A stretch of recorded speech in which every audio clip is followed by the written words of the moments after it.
Hello, Reporter Room investigators. My name is Jessica Della Davies. I'm an investigative journalist. My job is to investigate crimes, crime scenes, and potential suspects and share with you how to do the same thing.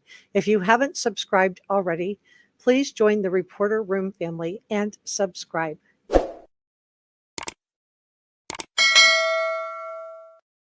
It's free and it helps me out a lot. I also want to share super thanks and PayPal gratitude and gifted membership gratitude. Thank you so much for your kindness. All right.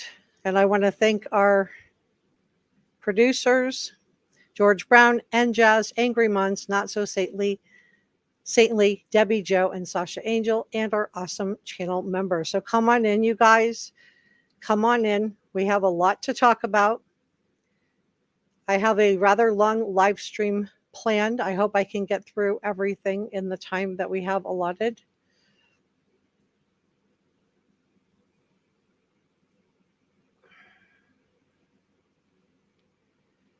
Please share this on your socials.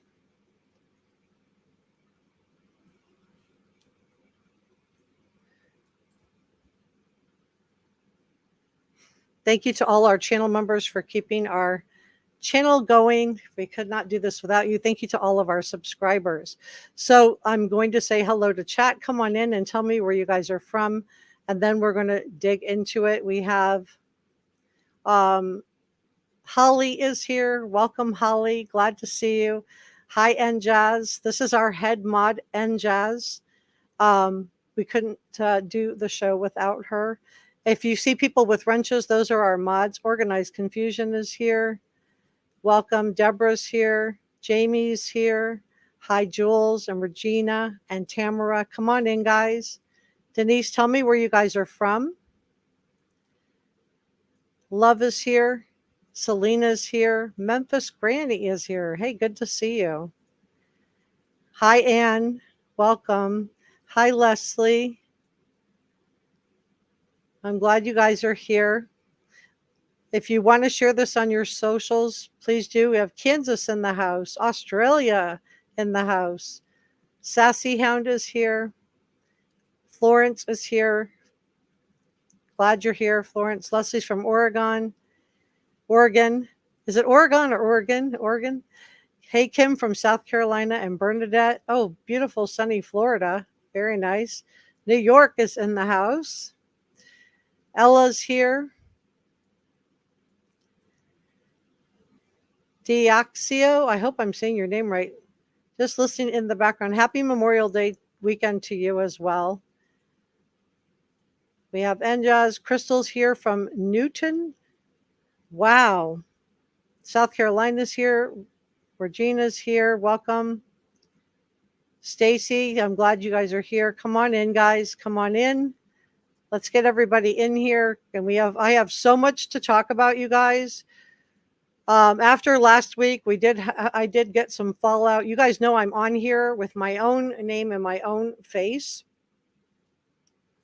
So it can be a little bit daunting to come on, but here I am. Brother Mike, thank you so much in memory of Maddie Mayday. Oh my gosh. Thank you, Mike.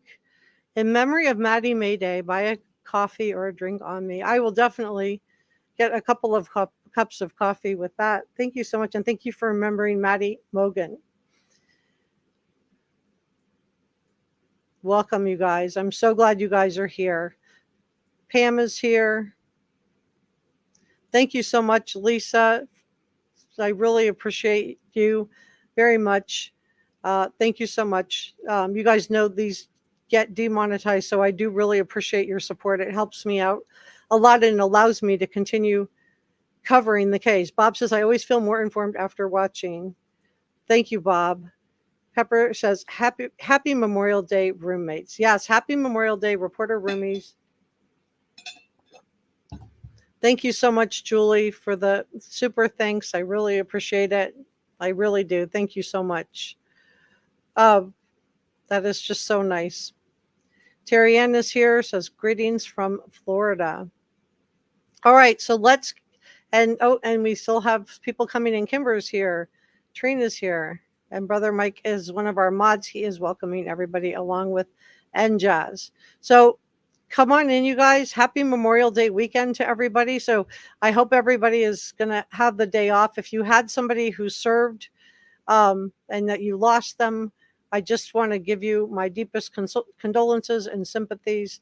I always light a candle on Memorial Day for my grandfather. He served, and that's how he met my grandma. So, yeah, so I always think of him and light a candle for him on Memorial Day. Hi, Ajay and Terry and Shrimp. All right. Well, let's go ahead. I have a lot of stuff to cover. I'm going to CYA myself. Everything I'm sharing with you is my opinion, and opinions are not facts. So feel free to do your own research. This video is for educational and entertainment purposes only. So thank you for allowing me to CYA myself. So we're going to be talking today about Chris and Katie Proudfoot, their latest YouTube appearance, the mentioning of Summer Wells, and a couple of other things that I just want to talk about.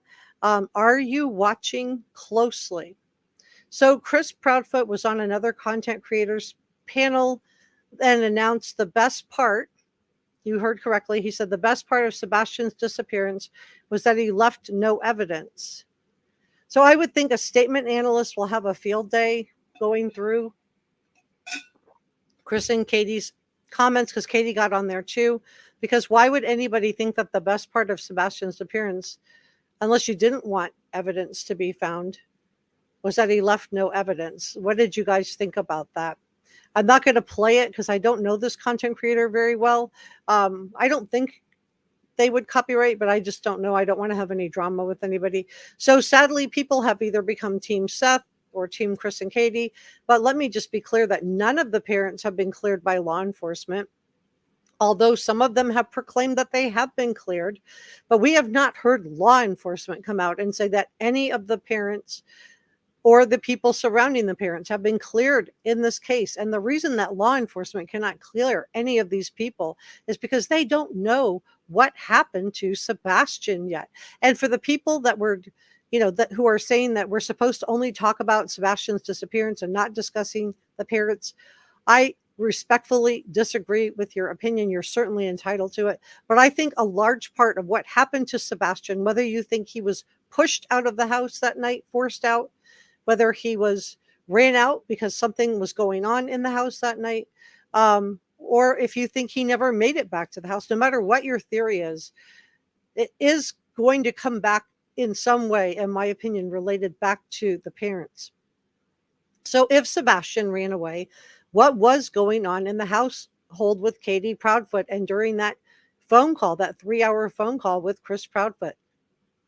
Was this a normal amount of time for these two to be talking on the phone? We don't know that yet. We haven't seen the body cam footage where law enforcement arrives getting the call from Chris Proudfoot that Sebastian was missing. We don't know why Chris Proudfoot was the one to make that phone call and why he called the sheriff's line directly rather than 911, because Katie says she searched the house for 1 minute flat and was in a panic. So why not call 911? This was a special needs who needed, who had CPS out to the house on at least one occasion, according to Chris Proudfoot, and on multiple occasions, according to Seth Rogers. We don't know yet. So again, what was going on in Sebastian's home life, and what his parents and the relationship that he had with his parents is relevant, whether you think he ran away, was put out of the house, but if he ran away or was put out of the house, why no shoes? Why no jacket or coat? Why not give his medications? Why didn't he have his cell phone? Why do we have these CPS call to the house? Should we just take Chris Proudfoot's word for it? I'm going to continue to dig into this case and continue to look at everything and everyone until we have answers from law enforcement as to what happened to Sebastian. So I'm going to continue to investigate this case, and I have some interesting things that I want to share with you today. But when law enforcement tells us that the parents are cleared, then we will no longer be discussing the parents. But they have not told us that. They can't tell us that. They can't tell us that anyone's being cleared because they don't have Sebastian Rogers. So let's talk about this 911 call. Why didn't Katie call herself or even call the sheriff's office herself? Why did Chris Proudfoot do it? Well, we've seen this before, haven't we? And I know people are like, oh, Chris Proudfoot was on a new interview. He was so nice. Yes, that is how the cycle of narcissistic A works, right? It's a cycle. It's a cycle. They're not awful all the time. But let's not forget how he acted on Web Sleuth's interview. And let's not forget how he acted in that recorded phone call that Seth Rogers or someone related to Seth Rogers released to multiple YouTubers, told them to hold it for a specific day and then release it to do in my opinion, the worst damage they could to Chris Proudfoot. So we saw in the Laci Peterson case with Scott Peterson that it was Laci's parents who had to call law enforcement because Scott Peterson called to tell them that Laci was missing. And Sharon Rocha always wondered why he used the word missing. Just instead of why haven't you seen her? Why didn't Scott Peterson call 911 himself? The disappearance of Laci was related to what was happening in the house also.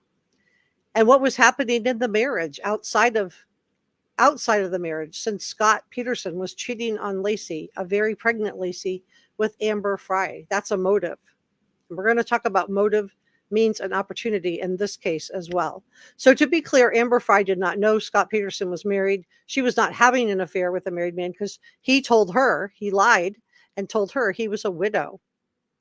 So why are these parents sitting up on multiple YouTube platforms and not out searching for Sebastian? Are they more interested in building and repairing their reputation?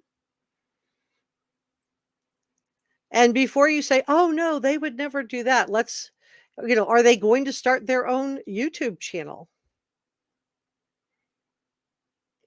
Summer Wells was mentioned in this very interesting, and I give a lot of credit to the content creator who had them on because she had them kept them talking.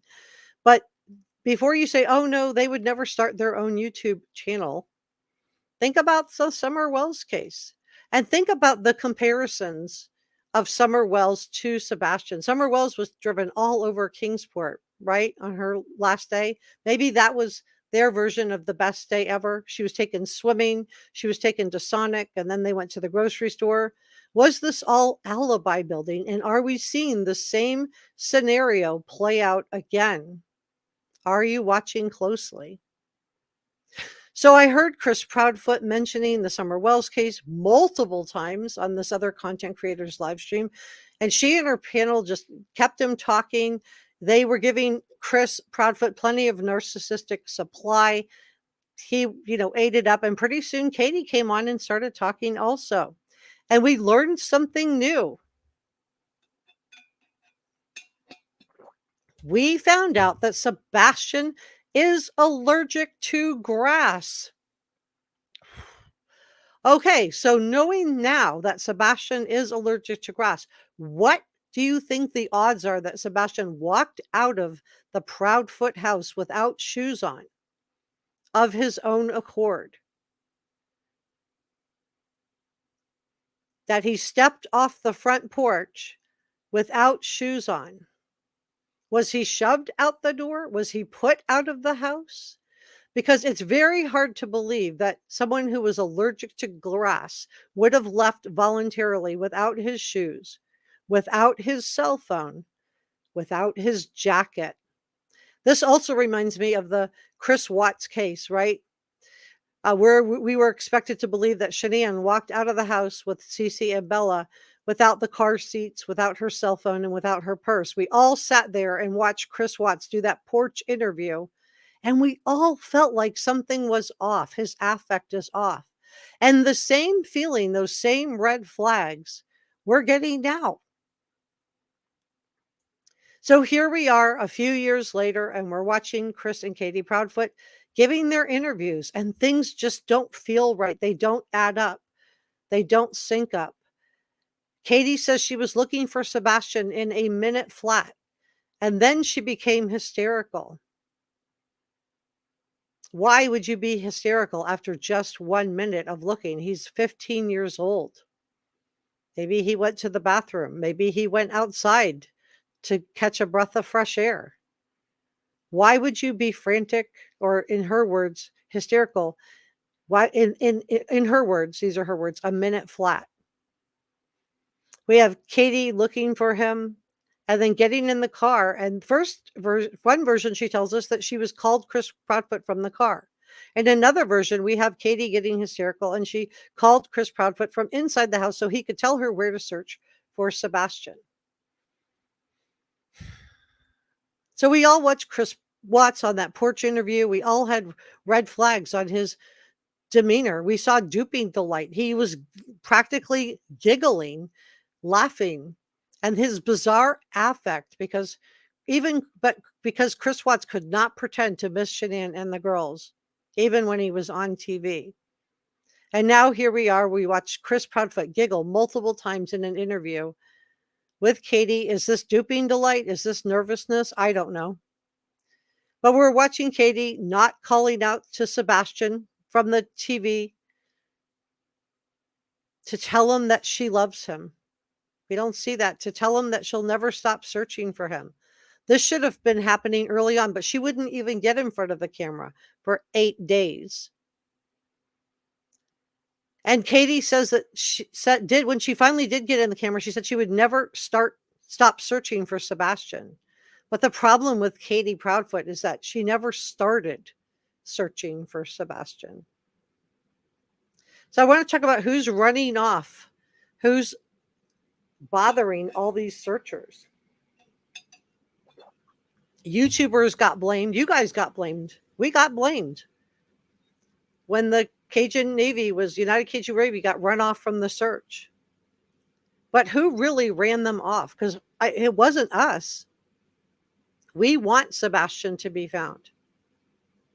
But they said they were getting threatened and that their safety was in jeopardy. Again, who's really running off all of these searchers? Who doesn't want Sebastian to be found?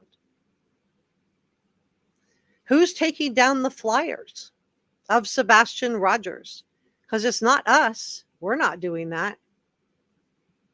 Chris and Katie told us that it was okay for them to go to a different state and go camping because Sebastian could be anywhere and everywhere. I think we should believe her.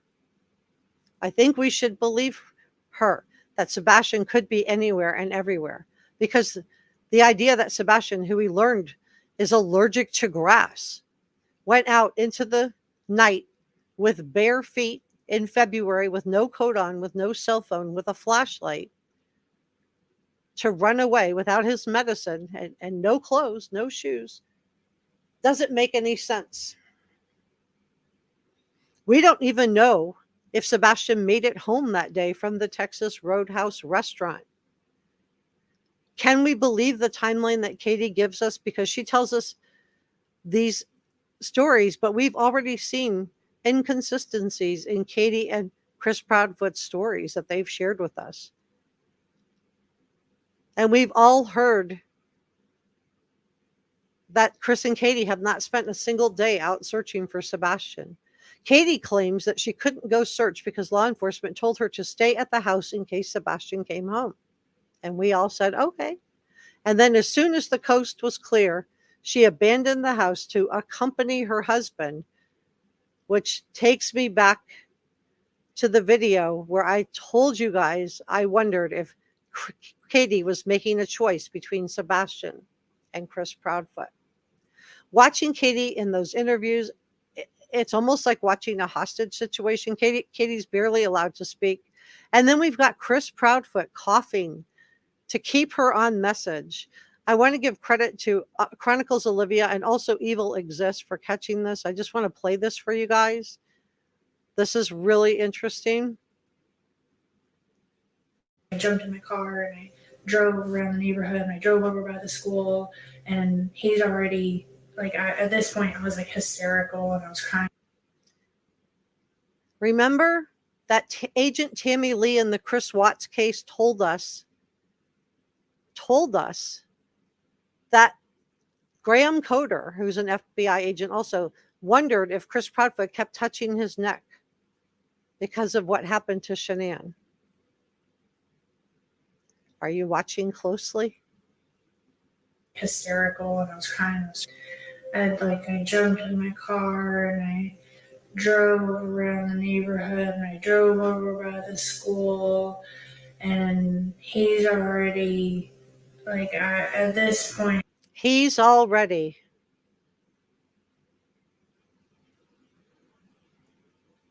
At this point, I was hysterical and I was crying, and he's already.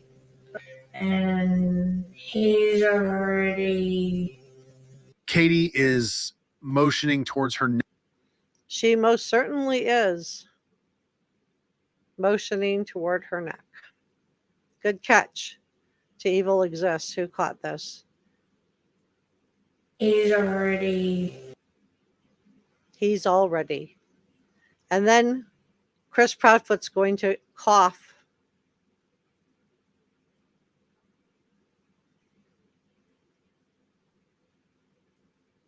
Seconds after Katie said that, Chris looks pissed and he coughs like a warning to get her story straight. And he was like, three-wayed. He three-wayed law enforcement. Now I'm a. And she did change her story right there, right? Didn't she? Law enforcement. She gets right back on track. So she does this little motion. And he was like, and three-wayed. He three-wayed law enforcement. Now I'm gonna say this is very interesting. It most certainly is interesting. I certainly agree. Good job, Evil Exists, for catching this. And good job to Chronicles of Olivia for getting this interview. Credit to both of them. So let's discuss. Because I think this is, welcome, Brenda, for becoming a YouTube channel member. Yay! I'm so glad that you're here. Thank you so much for joining the Reporter Room family. So, yeah, Katie wasn't sticking to the script. She was starting to give away stuff and cough. Right?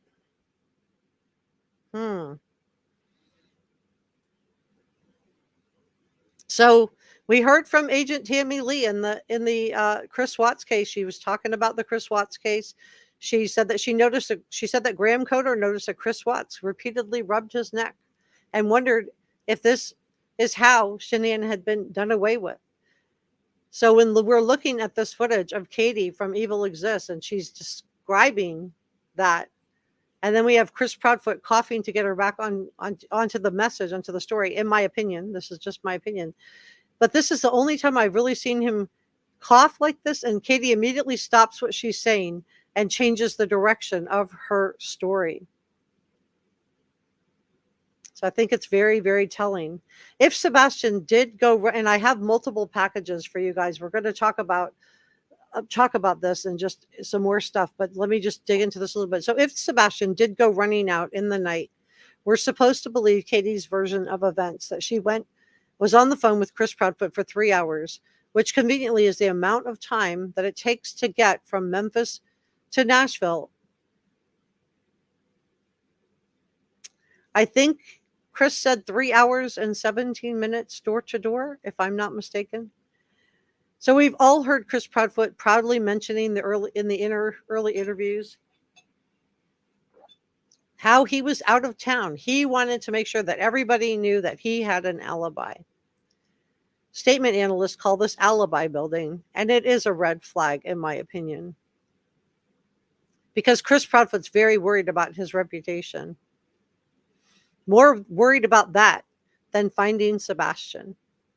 So if we're going to buy into Katie's version of events, and Chris has told us that Sebastian stepped off the front porch, so it almost feels like they watched him go. But Chris says he wasn't there at the house. Were he and Katie FaceTiming and he saw it that way? But why would Sebastian go running out of the house that night when he was allergic to grass and not have grabbed his shoes, which Katie said tells us they take off at the door?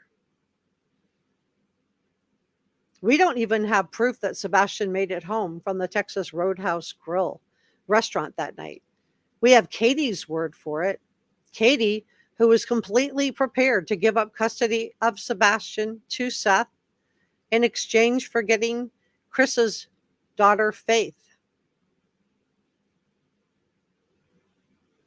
Do I think Chris wants Faith because he just loves her so much, or is it because he wants to get back at Nina Gomez? I don't know. But Faith belongs, in my opinion, with her mother. Her mother, Nina Gomez, had to leave Chris and move back in with her parents so she could continue her pregnancy with Faith, because Chris Proudfoot did what, in my opinion, he's done before and did again to Katie, which is withdraw his emotional support from Nina Gomez. We also have heard that he withdrew his financial support from Nina Gomez in an effort to manipulate her into terminating her pregnancy early. But these are the people that a few people want to prop up and tell us that we should not scrutinize. We should just believe everything they say.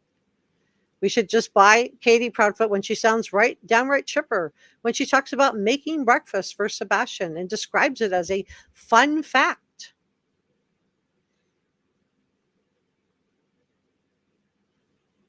And for the one or two people that are going to troll into the comment section to tell us that grieving parents can laugh, of course they can. Sure they can. But we're all seeing red flags upon red flags. Are we supposed to just ignore these? The other theory is that, besides Sebastian ran away, is that Sebastian was put out of the house and the door was locked behind him. And if this is the case, and Sebastian was not diagnosed with autism until a year before, how high functioning was he? And why wouldn't he have gone to a neighbor's house to ask for help? I mean, he was 15 years old. High functioning is what we're being told. What did Katie think why her son is wearing pull-ups as a teenager? But he wasn't diagnosed until a year before. So basically where we're at is we all have alarm bells, or most of us have alarm bells going off about Chris and Katie's comments and lack thereof. It's not just what they've said, but what they haven't said. Katie tells us that Sebastian said, "I love you," and he loves the puppies. But what do we not hear Katie say in her story? She didn't say, "I love you too."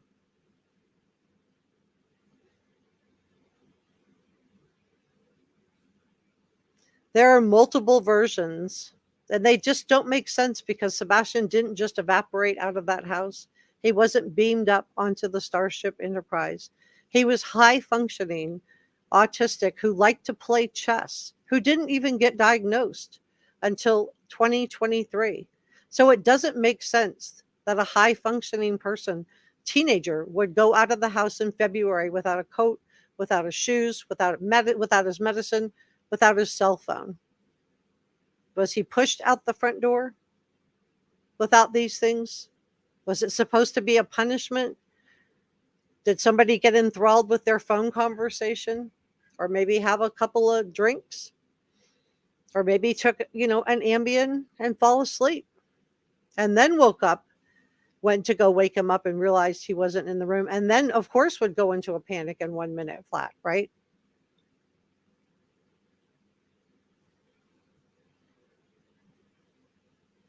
Or are we going to believe the body language?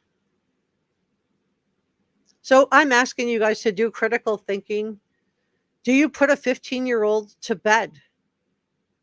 Or is this storytelling? Katie says she, you know, why didn't Katie say, I love you back?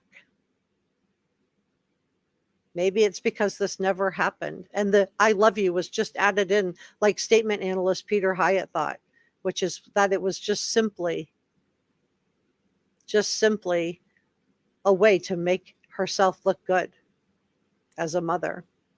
Where are all of Katie's friends and family coming out to support Katie and Chris Proudfoot? So Katie adds the thud at 10 p.m. She adds this, and this further narrows down the timeline, right? That helps Chris Proudfoot out with his alibi, doesn't it? Because now our timeline's gone from 9 till 6:38 a.m. to 10 to 6:38 p.m. And we know Chris, according to PI Chloe, went to work at 5:15 a.m. that morning. So it takes off a few hours. But if we take out Katie's timeline and go back to the last proof of life that we have of Sebastian at the Texas Roadhouse, that gives us 12 and a half hours of a window. Plenty of time for someone to drive back and forth or direct something. Because Katie's 1 minute flat of going into a panic when she first goes into his room with a 15-year-old that could have just gone to the bathroom or gone to check on the puppies or gone to get something out of the car. Why was she going into a panic in just 1 minute flat? And if Sebastian did run out the door, let's just say that that did happen. If he did run out the door, had he been broken down mentally, emotionally, trying to live under the rule of Chris Proudfoot, a bully? Sure, he seemed nice on the panel that he was on the other night, but we know from the cycle of narcissistic A, we know from DV that this is all a cycle. And there are good times mixed in, and that's how they lure you back in. But let's not forget the evidence of his other appearances on Web Sleuths Live and how awful he was in talking to P.I. Heather when he didn't think anybody was listening except for her. That's Chris Proudfoot without his mask on.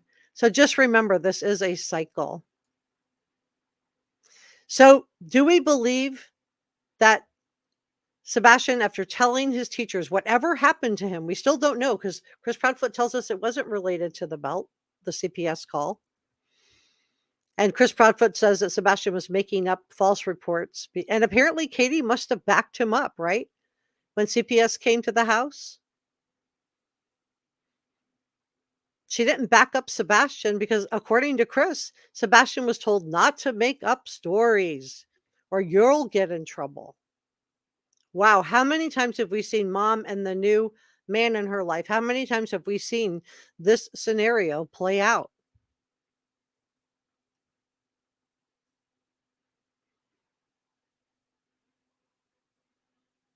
Still can't believe it? Let's think about Chris Watts. He had a beautiful family who adored him. Cece and Bella were precious. Shanann was expecting. He was going to get his first son, but he had a new love interest, NK, and he was more than willing to dispose of his entire family for her. He made a choice between his family and NK. And just like in the Chris Watts case, and just like in the Scott Peterson case, who again also had a choice, he had a pregnant wife, Lacey, and a new woman that he was infatuated with, in my opinion. And again, he made a choice. I mean, I don't even have to say in my opinion because he was found guilty. He made a choice. He chose Amber Fry. So if Sebastian did run away, which is the best case scenario for Chris and Katie Proudfoot, then why didn't he feel like he could turn to any of the neighbors?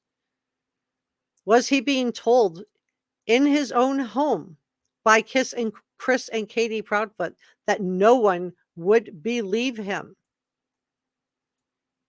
No one will believe you. No one will believe you. Those of you who have been through any kind of DV or narcissistic A, you've heard that before too, right? No one will believe you. So did Sebastian think this was his own fault? This was a 15-year-old.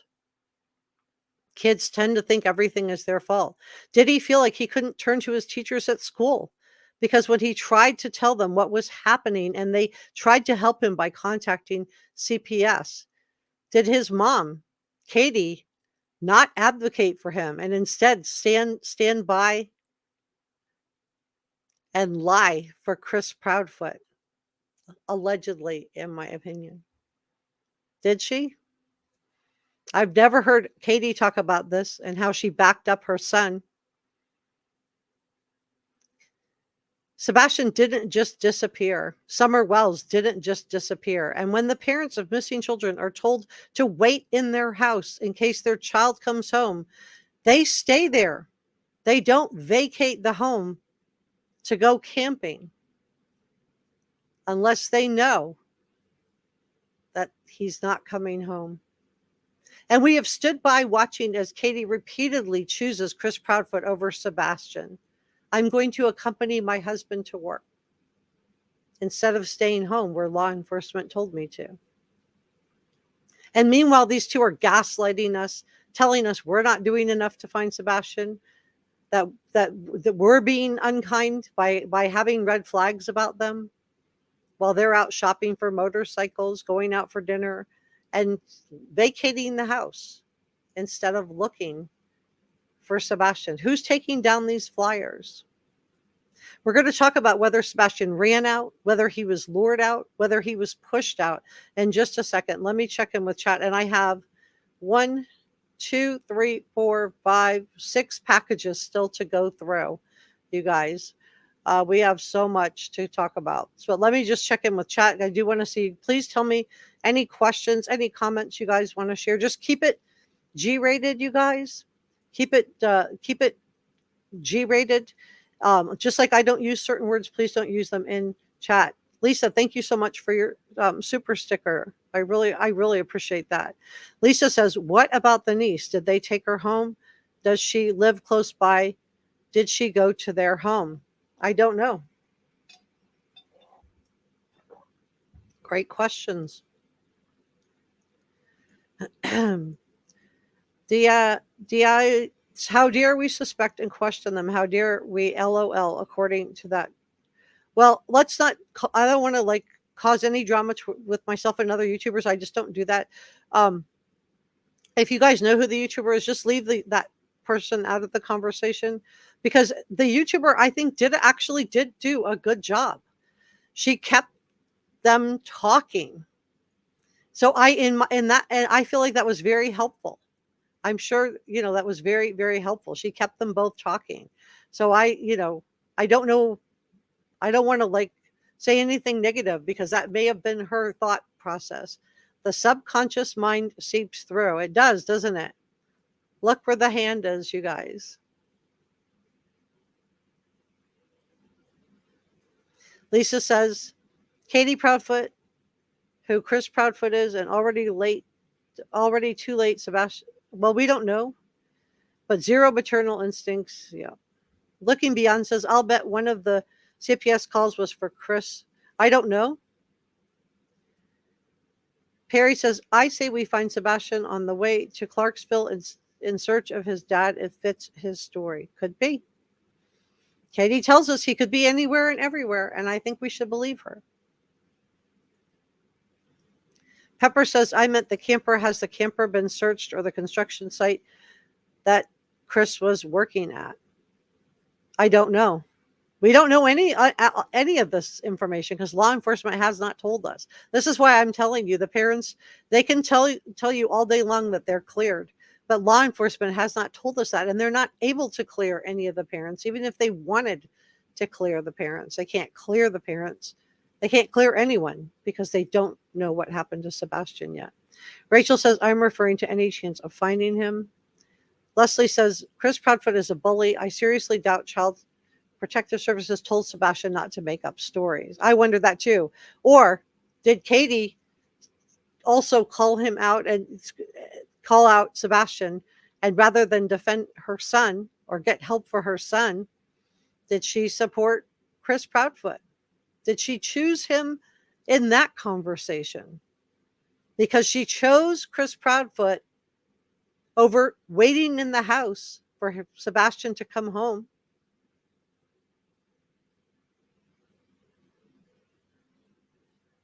It is sad, Cecilia, you're right. Darren says they've all let Sebastian down, including Seth. I don't know.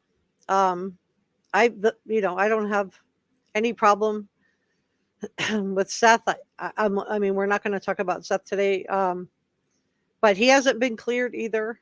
But I do think of everybody, he has the strongest alibi, in that he was at work at the Davison prison, so he would have been on camera.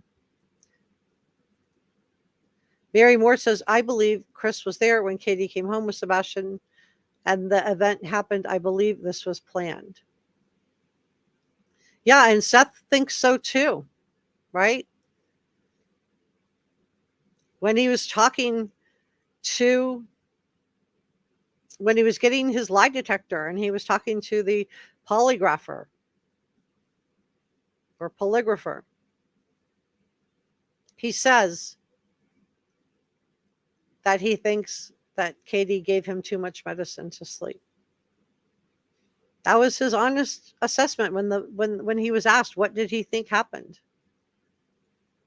I'm not saying it's true just because he thought that, but that's what he felt. Raymond says Chris Proudfoot wouldn't even let Katie answer any questions when him and Seth were on a live, and Chris Proudfoot was so rude and aggressive. It was sad. Yeah, I thought so too. I just don't, let's not pretend just because Chris Proudfoot has been nice on a couple of interviews that we're not getting a peek into the cycle of how it works, right?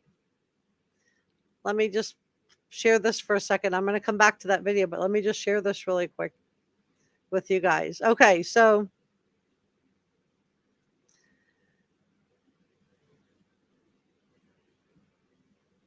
this is the cycle, isn't it? We get love bombing, then we get devaluation, then we get the discard, which is usually done in a really cruel way, and then we get re-engagement. And that's what I think we saw in that conversation that he had on the other content creator. We saw a re-engagement, in my opinion, trying to rebuild a reputation. So just really quickly to recap for those of you that have never been here before, first of all, welcome. I'm glad you're here. Let's just talk about this, because this isn't just about this case. We have seen this in true crime case after case after case. So idealization, this is the initial cycle, first stage. The perpetrator meticulously weaves a deceitful web to ensnare their prey. The victim is lavished with attention, charm, and performative devotion, and they are beguiled by a symphony of compliments and promises. The perpetrator uses a tactic called future faking to paint an idealistic picture of a secure and ideal union.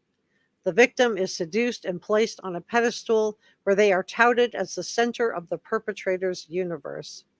The victim feels seen, heard, treasured. Their dreams are seemingly fulfilled. And we think about Shanann talking about Chris Watts. We heard the story about Shanann, how she was allowed to fall asleep on his lap when she had a migraine.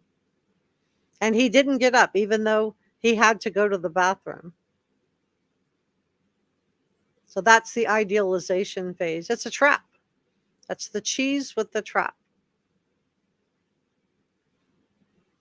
Let's talk about devaluation, because I think this is what we witnessed on Web Sleuth's interview where he came onto the live panel. I think this is what we heard in the recording. We all heard it with our own ears. Are we supposed to not unhear that or unsee that? Devaluation plunges the victim into a distressing abyss of emotional turmoil. Once the perpetrator's idealized facade crumbles, a stark transformation occurs, revealing a cruel and calculating nature. In this phase, the perpetrator systematically erodes the victim's self-esteem, belittling their achievements, criticizing their every move, and inflicting psychological wounds. Insults, gaslighting, and constant pull downs become weapons to undermine the victim's sense of self-worth. The devaluation phase seeks to diminish the victim's confidence, leaving them bewildered, shattered, and questioning their own sanity. It's a calculated assault on their identity, leaving them vulnerable and primed for further manipulation. We're watching this play out, and we're watching adults seeing the latest interview with Chris Proudfoot and getting sucked in to this cycle.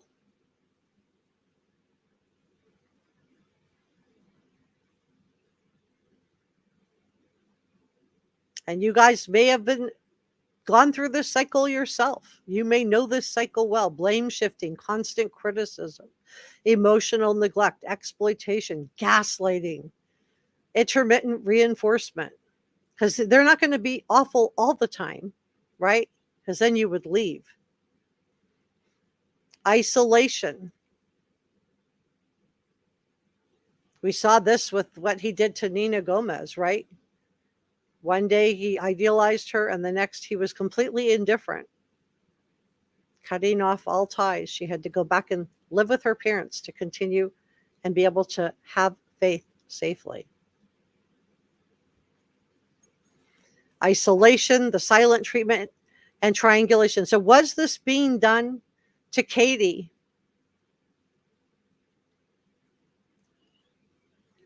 Then we get to the third phase in the cycle. That's the narcissistic discard. This is when the manipulator abruptly withdraws their emotional investment and callously ends the relationship.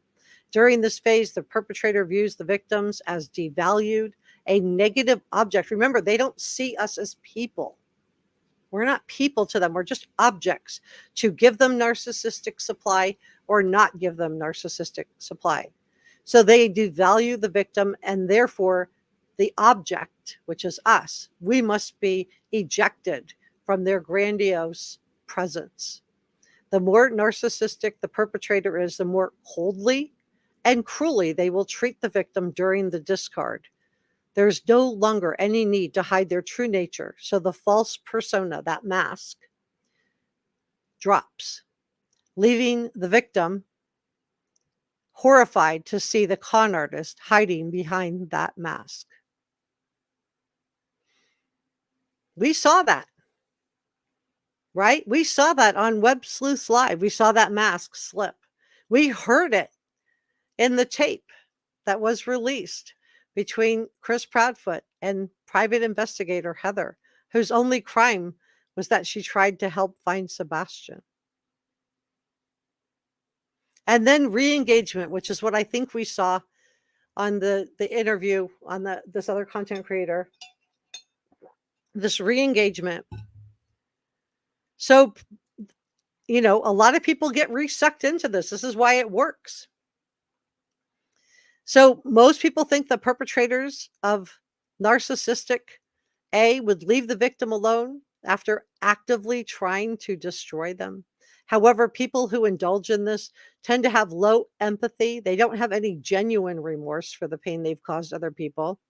Moreover, the perpetrators are well aware of the emotional dependency they meticulously cultivated in the victim, and they understand that a part of the victim will yearn to reclaim their position on that pedestal where they were being valued and treasured and loved. Excessively narcissistic people revel in their ability to control others, and they often see it as a testament to their superiority when they're able to successfully re-engage with the victim. So don't get sucked in, guys. Don't get sucked in by his nonsense, because that is really all it is. It really is just nonsense.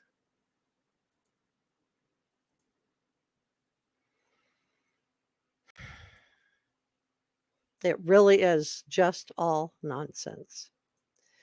Hey, Darren. Perry says, I have heard it's been searched, but I think it's odd that he stayed at work if he pushed. I don't know. He's like, I shared with you guys a message that he posted on social media that he, thought it was laughable that people thought that. I don't know. We're going to talk about whether Sebastian was lured out, was driven out, ran out, or never made it home in just a second. So please stay with me. Yeah, please keep it classy. Think about the words you're using. We're going to keep it all. I want to share your comments, and I can't do it. Mother Mike says they always tell you no one will believe you. Yes, exactly. No one will believe you, right? No one will believe you.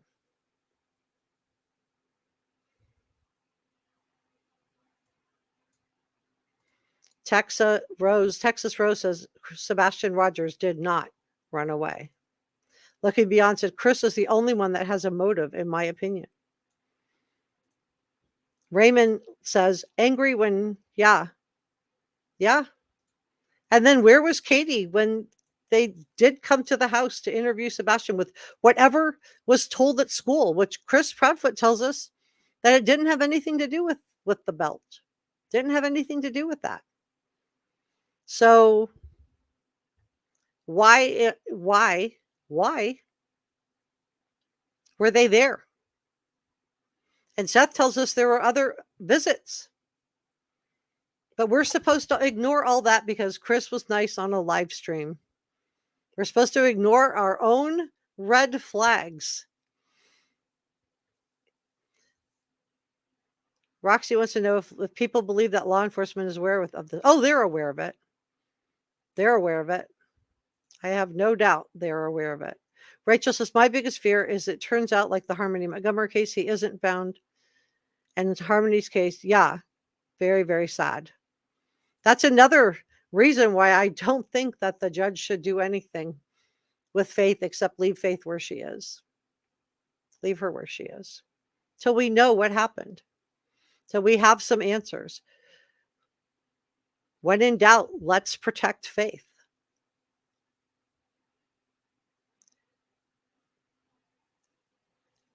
Deoxy LOL. Katie Proudfoot is another Letitia Stock. I don't know. We're going to talk about if he was driven out of the house that night, what might have been going on in just a second. Mama Bear says, my father told us he brought us into the world and he could, wow, and I believed him. That's an awful thing to say to somebody, isn't it? What an awful thing to be told, especially when you're little. Looking Beyond says, can you imagine Chris being at work and Sebastian doing something inappropriate while his daughter, Chris, well, but there's no evidence of that.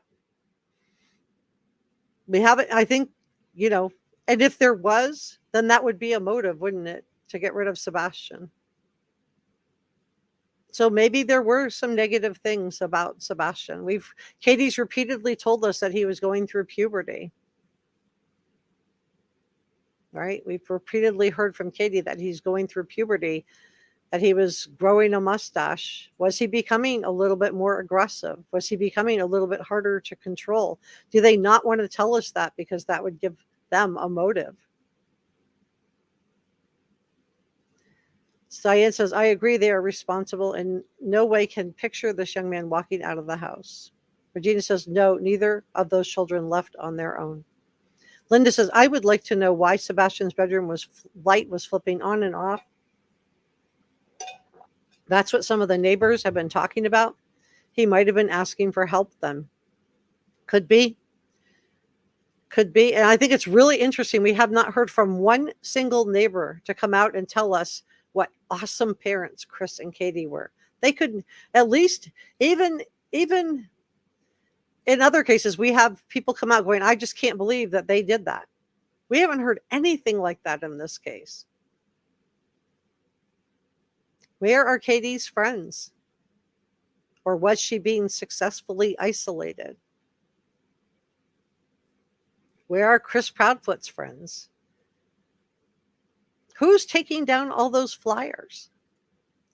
Rachel says, that is why I said, hopefully she comes to her senses because she is the only hope to talk. Chris Proudfoot will never admit to anything. Yeah. I don't know if she will. I mean, to me, she's had so many opportunities to come clean. Darren says, I'm a responsible father. I wouldn't have let this happen to my son. He would have been living with me. Well, yeah, we don't know what Sebastian said to Seth and what was going on. We know Seth was going to take him, but we also have heard from Chris Proudfoot that Sebastian didn't want to go. So was that a motive? They wanted to get rid of Sebastian. They wanted to have Faith come into the house, right? Katie wasn't advocating to hang on to Sebastian. She was already making her choice. So did Sebastian say he didn't want to go because he didn't want to change schools? It's not uncommon for autistic people to not like change. They generally like routines. Brenda says Chris's job site is heavily surveilled. You're right. And that's why I believe he was there at 5:15 a.m. But is this why the thud was added at 10 p.m.? How dare we suspect them and question them? How dare we LOL according to that? I think I backed on that. I think, I don't have any problem with the YouTuber that got them to talk. I see that as a positive thing. I see it as a positive thing. And I don't have any problem with innocent until proven guilty. But what I do have a problem with is that people telling me to ignore my own red flags, my own eyes, telling all of us to ignore our gut feelings of what we're seeing and pretend that this isn't anything.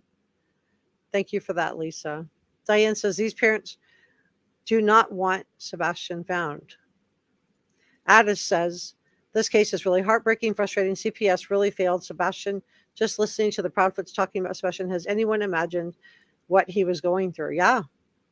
Hi, halfway. Vivian says, law enforcement has to know this stuff. Could that be the reason they aren't saying anything until they have the pieces? Yes, I believe that. I believe Seth told us that he got the CPS reports. He couldn't share them with us, but that he offered them to law enforcement and they had them already. My life, it's just a matter of time until she leaves him and then the truth. Maybe she has given him to someone. Maybe she could talk about him in the present because she talks about, I thought that was a good sign that she talked about him in the present tense. But I also thought it was interesting that Chris Proudfoot mentioned Summer Wells multiple times. So they learned. They're watching and learning. You think they're not watching statement analysts? Sure they are. They're not out searching for Sebastian. They're busy watching all of the coverage on this case. Much more interested in building and a reputation than in finding a missing Sebastian Rogers. Their actions are their priorities. Linda says, I hope all of the neighbors that knew anything or seen anything, I hope they told TBI. Just hope that they said something. Never know. Seems like people don't want to get involved. I hope so too. Katie says, I believe Katie Proudfoot and Chris Proudfoot are responsible for missing Sebastian. I think about it. No sense outside. Was he carried out, driven to a handoff? Or maybe it's simpler than that. Maybe he never made it home. Maybe it's simpler than that. So let's talk about that. Let's talk about, did Sebastian run out of the house? And if so, why? Was he lured out of the house? If so, by who? Was he pushed out of the house? Again, why and who? Was he becoming more difficult to control as he came into his adolescence? Were there more angry outbursts? Was he bigger? Was he taller? Maybe they don't want to tell us because that would give a motive. So let's critically think through the different scenarios together, shall we? Let's start with he ran out of the house. So let's say Sebastian did run away. Maybe he heard Chris Proudfoot was coming home and he ran out the door upset. Maybe Chris Proudfoot was taunting him. We know Sebastian was verbal. We know he wasn't diagnosed until a year ago, so he was high functioning. So if he ran out, why run out the door and not at least pick up his shoes, which Katie says they took him off at the door, and take his cell phone or even a coat in February? Why, if he ran out the door, wouldn't he at least grab his shoes? Remember, we found out. This is why I think what that content creator did really good was get the Proudfoots talking. We found out that he's allergic to grass. Lured out. How did he get out the door without Katie hearing him if he was lured out of the house? And then, and again, who? Who would come to the house while he's in there and lure him out? But again, he doesn't take his cell phone or even put shoes on if somebody was luring him out of the house, if it was a stranger that drove into the neighborhood with their lights out, or maybe somebody in their periphery. But again, why wouldn't he put his shoes on if he knew he was going out of the house?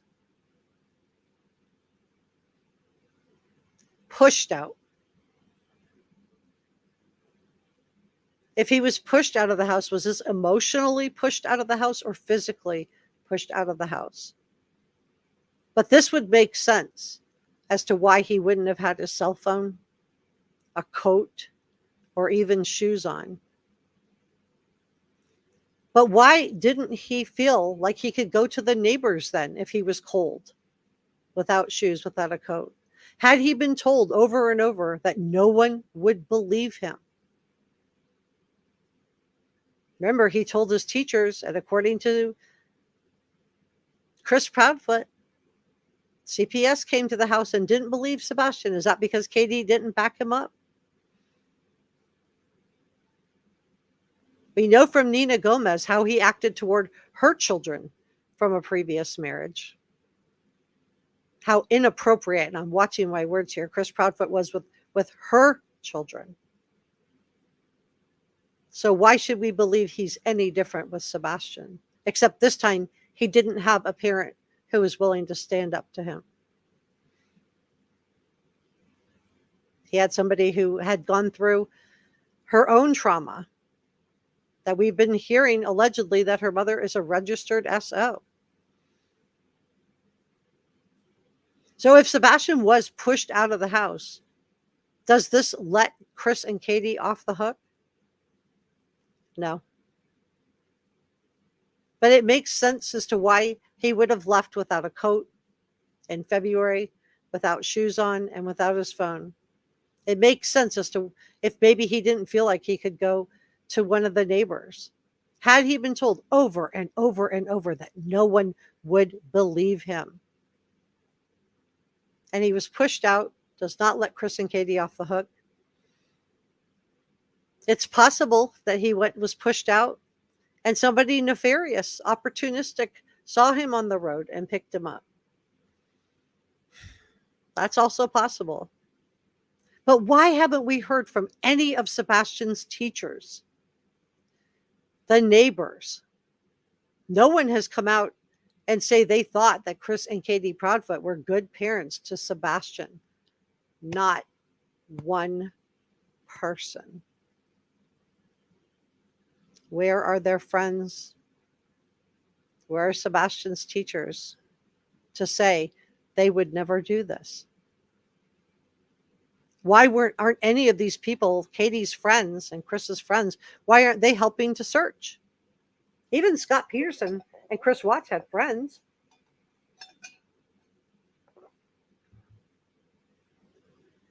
But Katie, I haven't seen one friend come forward to tell us what a great mom Katie was to Sebastian.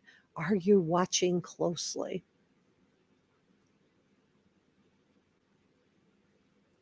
And now we have Seth Rogers, who tells us that Sebastian did not want to go home to Chris and Katie Proudfoot.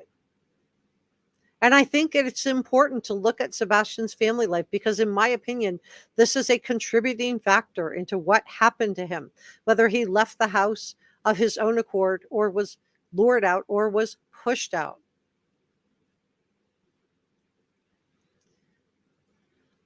Let me check in with chat. I don't want to ignore the chat. Thank you so much for joining me today. By the way, if you have not subscribed, it's free and it really helps me out a lot. We are coming up on 40,000 subscribers here in the next month or so. Charlie says maybe he was in the trunk and left at the Pennsylvania family home. I don't know. Or the dogs barking. Yeah, we hear about the thud, but nothing about the dogs barking, right? But we hear the dogs barking in the interview in the background, right? When the one that I showed you where Katie's massaging Chris's hand. That bizarre interview that she wouldn't get on camera. Neither one of them would get on camera. We just see the hand. And I showed you guys the enhanced photos of Chris Proudfoot's arms. Some of you guys thought they were teeth. To me, it looked like this.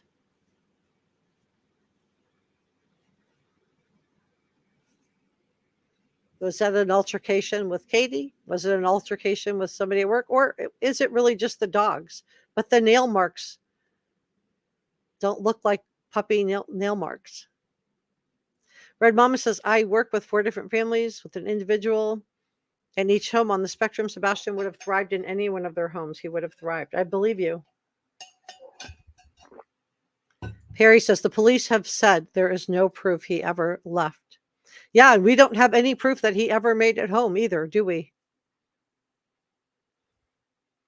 Not what I haven't seen a video. We've had Katie say that he took out the trash, but Seth looked at the video and says he can't say that it's Sebastian that took out the trash that day. So we don't have a single video that Sebastian even made it home. So again, this timeline needs to be questioned. Everything that we've heard needs to be questioned. And you guys, we need to pay attention to our gut instincts because we've seen all this before. Yeah, thank you so much, Njaz. And Jazz is saying, please be kind to each other. Yeah, we're not going to have everybody agree, and you can still disagree with people and still be respectful of it. And Jazz is our head mod. We have a lot of wrenches in here too. You guys can time people out if they're not being appropriate. But I think it's nice if we can just say, please be kind, and everybody is polite in the chat. Addis says, why did Chris say, quote, this is going to be a case that is studied and talked about for years to come. And the best thing about Sebastian's disappearance is that he left no clues, right? That was a little bit of leakage, wasn't it? The best thing about Sebastian's disappearance is that he left no clues. And why does Chris think this case is going to be studied and talked about for years? Why did these 2 parents abandon the house for a camper? Is it because they know he's not going to be found?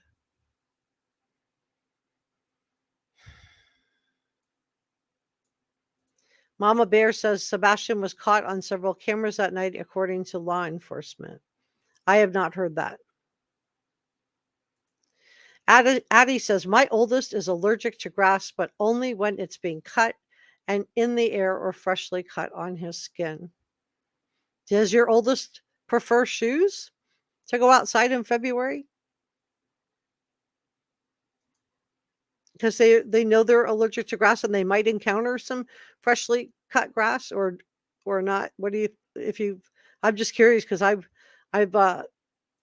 think it's interesting that he just did not have shoes, even though now we're finding out from Katie and Chris. And this is why I think that content creator did do a good thing by bringing them on, did do the right thing. Is it because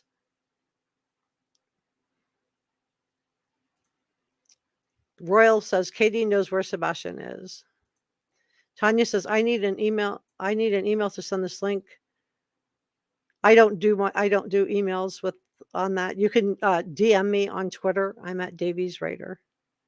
Let me scroll this too.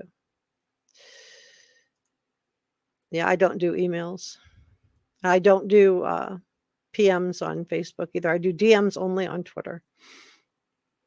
Let's see. Jillian says he was in the garage, shoes at the front door. I don't know. Christine says, Katie said he was not on social media. How would he meet and talk to somebody, go out and meet? Well, we know from Seth that Sebastian was at home alone because Seth worked nights at the Davison prison. So he was at Seth's house. So we know he did have access, at least somewhat. Not, he said PlayStation 3, so maybe not total access. But, this was a 15-year-old. Just because he wasn't supposed to get online doesn't mean he didn't. So I think, I think that's fair. Yeah, please don't use all caps, guys. Keep it classy in the comment section. Karen says, I believe there was a drop-off. It was prearranged. That's why all the activities the day before and why she supposedly passed a lie detector test. She would have passed because she didn't know where he was. Truth Exposed says, had they been inside the house? I mean, real ones. My understanding, I don't know what kind of dogs, but my understanding is that law enforcement dogs were in the house multiple times. Jamwar says, hey guys, has anyone seen a decent documentary on this case? And so that's why I just wonder, Truth Exposed, that's such a great question, because it does make me wonder, did he make it home? Did he come home that day? Has anyone seen a decent documentary on this case? No, because I don't think we're going to get a documentary on this case till we have some kind of a resolution. I mean, what could you say? I guess you could talk about him being missing, but and if the case goes cold, then maybe. But Minecraft has a game chat. Thanks for that, Perry. Halfway said maybe he didn't trust anybody. I'm wondering, Halfway, if he was told repeatedly, no one will believe you. No one will believe you.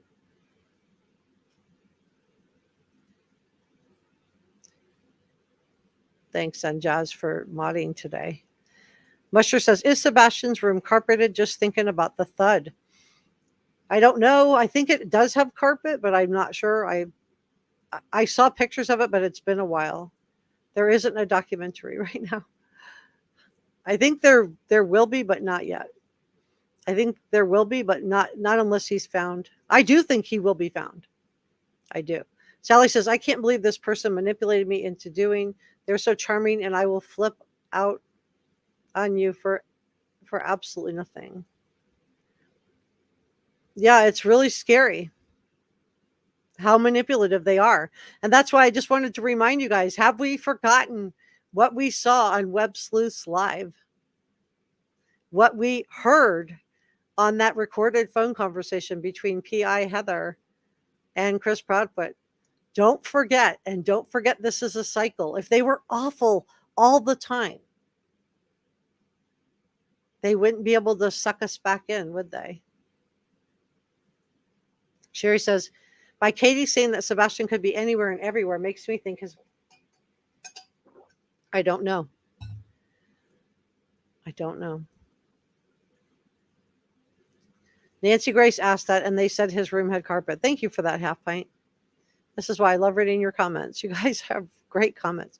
Jillian said Chris had someone, I don't know. For all we know, he didn't make it home from the Texas Roadhouse.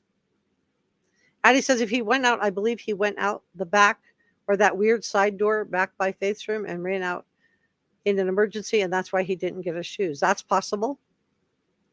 But Chris talks about him stepping off the front porch. Delilah says if he ran out of the house with nothing, it's because he was running for his life.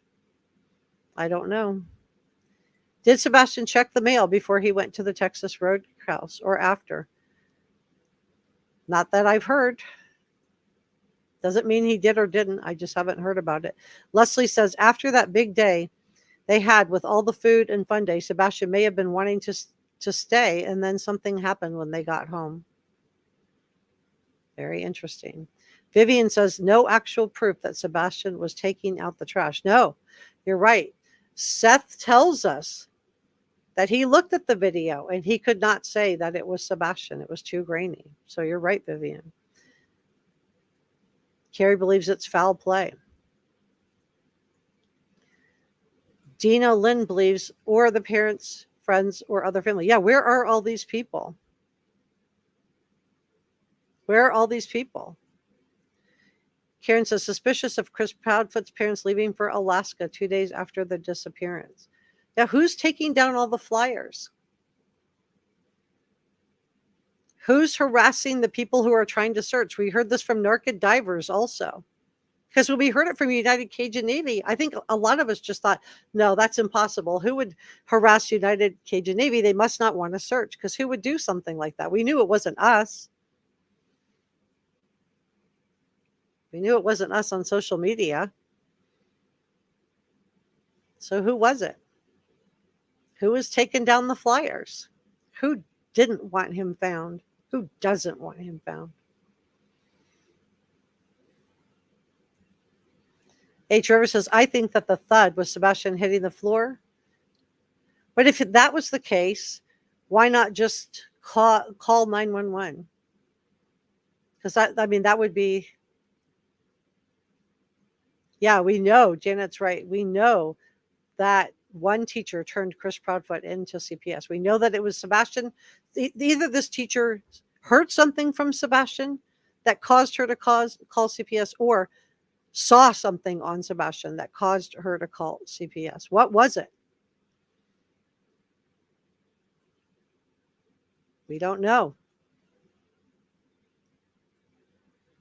But where was Katie in this conversation between Chris Proudfoot, Sebastian, and CPS? Was she advocating for her son, or did she choose the new guy, the guy who's withheld from Nina Gomez? Did she make a choice in that conversation? And did she make a choice repeatedly from leaving the house to go camping with Chris Proudfoot? I have to accompany my husband, but you told us that law enforcement said not to search, to stay home in case Sebastian comes there. And then a few weeks into it, you're sneaking off with Chris Proudfoot to go camping, leaving the house unattended.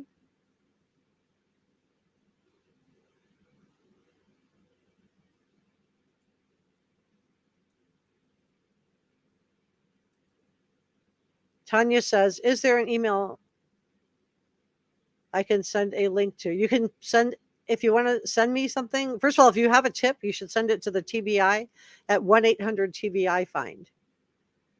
If there's just a link you want to send me, you can send it to me on Twitter. And I'm at Davies Raider. I don't do emails, and I don't do on Facebook. I don't have Messenger set up, and so Twitter is the only way to DM me. Kimber says, I believe law enforcement has had enough to charge Katie Proudfoot. There have been others been charged and convicted for. I don't know if they have enough or not. I think if you think back onto the Lacey Peterson case, if you think back on the Lacey Peterson case, they had to wait until they found Lacey, right? They couldn't just charge anybody till they found Lacey and Connor. So we had to sit there while this guy ran around.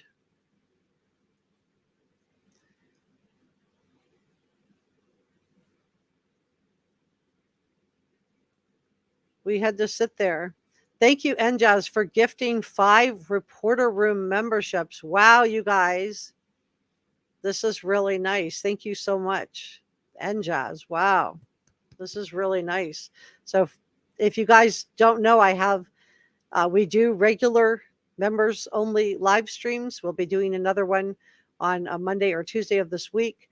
And we do I put some members only videos up as well. So we have really nice membership group.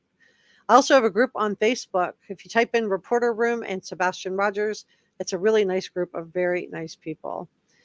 Perry says it's awful. Yes, it's awful. There's a difference in the town away that in a town away. This is the county. Plenty of places to go and hide, but 4 hours away. Yeah. Mike says not all social media, but he was. What does Taylor Swift have to do with this? I'm lost. Obviously, I've missed part of the conversation. Not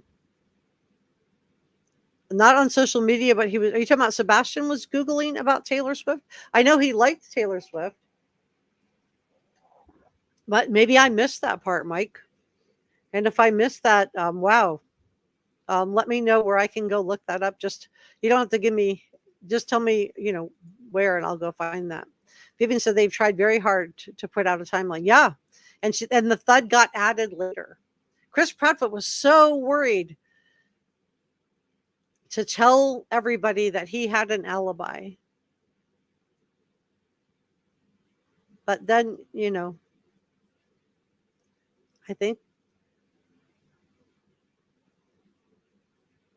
I don't think we can get past this. I jumped in my car and I drove around the neighborhood and I drove over by the school, and he's already at this point I was hysterical and I was crying.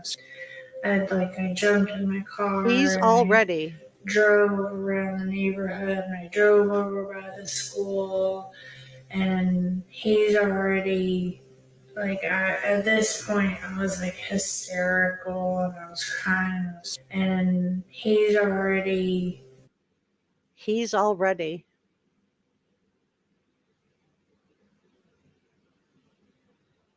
You guys, this really, really bothers me. So let's talk about some of the challenges. We haven't heard Chris and Katie talking about this at all. But there are, even with high functioning, especially as they get into puberty, we have heard her mention puberty repeatedly, right? We have heard her mentioning the puberty repeatedly. So did this play a factor in what happened to Sebastian? Was he getting harder to handle? Because here are some of the symptoms. And this can be for little ones and adults. Experiencing sensory overload, having trouble figuring out or picking up on social cues, anxiety or mood disorders, challenges with organization, difficulty controlling emotions. So he was getting bigger and stronger, maybe more difficult to control. Differences with verbal communication, challenges with back and forth conversation, trouble with social relationships, repetitive actions and self-stimulating behaviors, or stimming or stims, limited interest, highly sensitive. So some people only have mild challenges in their lives, where other people have more difficult. They can be triggered by noises, crowds, bright lights, strong taste, smells, and being touched can be unbearable to a person with high functioning autism. So that day, on Sebastian's best day ever, was he overstimulated? Activities like going to a restaurant, movies, shopping malls can be difficult or even intolerable for people who experience sensory overload. And this is specifically for high functioning people. Okay, this is specifically for high functioning people. So it can be intolerable for people who experience sensory overload. Relatively simple acts like putting on socks or being hugged can also be challenging for someone with sensory processing differences. These sensory differences are not something that an autistic person will outgrow. However, they may learn coping strategies that make it easier to navigate. For example, some people with autism learn to tolerate sensory challenges in their environment by using skills they learn in sensory occupational therapy. Katie talked about emotional deregulation, which is one of the main reasons I wanted to share this. And she talked about that he struggled with this. And people with autism can feel extreme emotions. They may appear to overreact in some situations and underreact in other situations. When something unpredictable happens, it can be hard for an autistic person to control their response because the change makes them feel strong emotions. The transition from one setting or activity to the next can be challenging for them to go through. For example, a person with high functioning autism may burst into tears if there's an unexpected change in plans, or get agitated if their routine is thrown off. So this is emotional dysregulation, which Katie talked about that he had for high functioning autism. So that day, on his best day ever, was he overstimulated?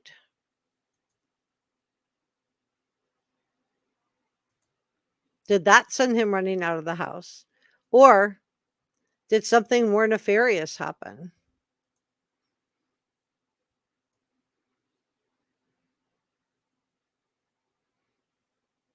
Talked about bullying. We know from Katie and Chris Proudfoot and from Seth Rogers that he was wearing diapers. He wasn't diagnosed, though, until 2023. So what did she think? What did she think that her son was in diapers for?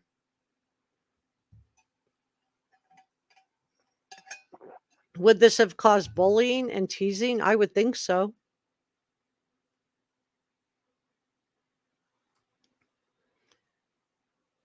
Some have suggested that children with autism are more likely than their typical peers to be neglected, or A, and more likely to be involved with child protective services.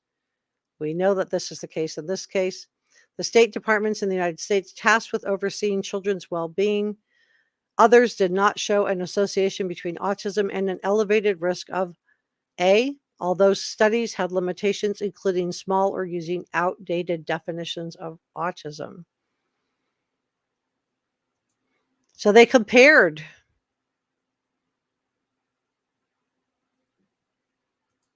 in this study, and they're more likely to be treated badly.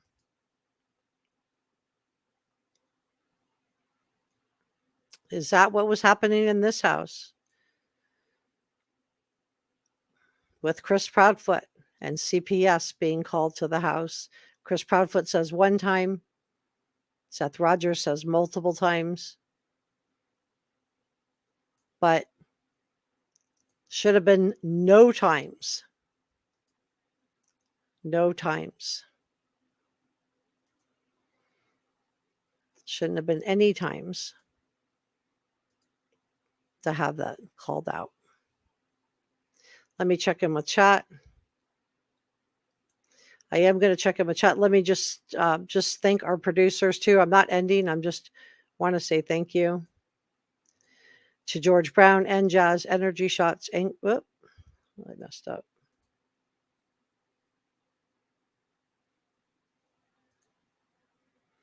So George Brown, and I have the wrong one. Hold on. I have two. That's why. Okay. I wondered what happened. Let me delete that one. Okay. George Brown and Jazz, Angry Moms, Not So Saintly, Debbie Joe. Sorry, Debbie Joe. And Sasha Angel. And to our channel members, thank you so much for your support. So let's continue to talk about this. Did Chris do what many narcissistic people do? And I'm not diagnosing him. I'm using narcissist as an adjective here. But did he put down, and I believe, Dr. Gary stating that people with PhDs don't know squat. This is an example of a person with it, needing to feel superior to other people. So what are some signs or symptoms of being narcissistic? First of all, high valuations of your own self-worth. right? High valuations of your own self-worth. We see this in Chris, and that he thinks that his opinion on what happened to Sebastian is more important than anyone else's. He's perfectly willing to interrupt Katie, even though he was not there, supposedly, and his boastful claims that aren't backed up by reality. We saw this in him boasting on his parenting skills. And while he's describing what a great parent he has, he's actually admitting to using a belt on a special needs. So this would be a boastful claim, but not centered in reality. It just shows, in my opinion, what an awful step parent he was to Sebastian. And we heard similar claims from Nina Gomez. But these are his own words. Attention to appearance or vanity. I don't know if he's been paying that much attention to his appearance, but I would say he's very concerned about his reputation. Chris has made it plain that he claims that he doesn't watch social media, but he's made it plain that he does watch social media very carefully because he's in the chats. He's calling in, pretending to be Billy Bob Thornton. He's appearing on shows that he views as being friendly to him. So, in my opinion, he's very much concerned with vanity because he's all about his own reputation. An overly high opinion of one's self. Oh, I think Chris Proudfoot does view himself as the best father. This is why he thought he was entitled to get custody of Faith. But this is nonsense. If we're going to think about what Nina Gomez has told us about Chris Proudfoot, Nina has told us that he didn't want her to have Faith, that he withheld financial and emotional support from her in an effort to manipulate her into ending her pregnancy. She told us how he treated her children from her prior relationship / husband, and it wasn't good. So I think Chris's opinion of himself is overly high, in my opinion, and therefore this applies. What do you think? Are you watching closely? A self-image of supremacy or authority definitely confuses authority with being domineering, in my opinion. Chris does. I believe he sees himself as superior to other people and authoritative, but in reality, he's a bully. He's a bully. He's unwilling to listen to other people who have differing viewpoints. And Chris does have to be the lead in the conversation, even when he wasn't there. According to Chris, he wasn't there. But he had to be the one that called law enforcement. He has to interject into the conversation with his cough when the interview was. So he doesn't want to listen. We've all heard that recording of Chris Proudfoot that he had with private investigator Heather from Justice Warriors, where he repeatedly talks over her, shouting and being basically unwilling to listen. Overcompensation for specific elements in life. Chris does try to overcompensate, in my opinion. I don't think he's a successful person in his personal life. And I think this is evident by his, many marriages. Instead of working on his own inadequacies, he just moves on to the next one and he tries to overcompensate for these. We've seen him get very angry when he's contradicted, especially if it's by a woman. We saw this in the way he talked to Trish on Web Sleuths Live. She was only trying to help find Sebastian. And he was extremely domineering, agitated, and went from one end of the mood swings to the other end in an effort to manipulate her. We all wondered when we saw that interview where he jumped on the panel on Web Sleuths Live, what was he like when the cameras weren't on him? And then that recording that was released,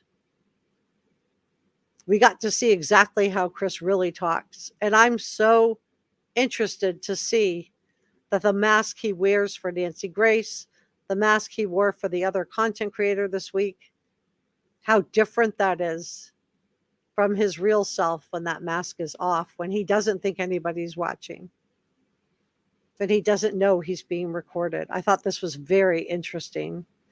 Underlying self-esteem or feelings, low self-esteem or feelings of inferiority. I don't know if Chris has low self-esteem or feelings of inferiority. I suspect that he does. I suspect this is why he's boastful about how he disciplines little ones, even though we've heard from Nina Gomez that CPS had been involved. We've heard from Seth Rogers that CPS has been involved. We've heard from Chris's own mouth that CPS has been involved. So while we're learning all of this, he's talking about what a great parent he is.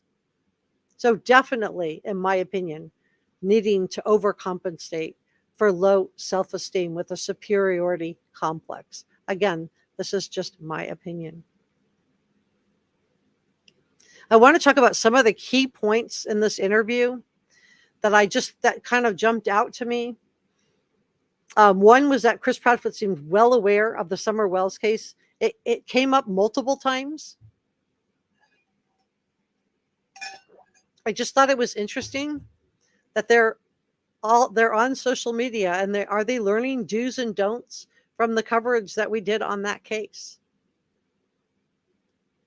The other thing that Chris Proudfoot said is that they weren't grieving. Now, this could not be a big deal. They could have just come to terms with the fact that that they were grieving. I'm sorry, I said that wrong. Let me just say this one more time. Chris Proudfoot said at one point that they were, quote, grieving. And I don't think that this is necessarily a big deal, because they could have just decided that it's been 3 months and maybe Sebastian isn't coming back.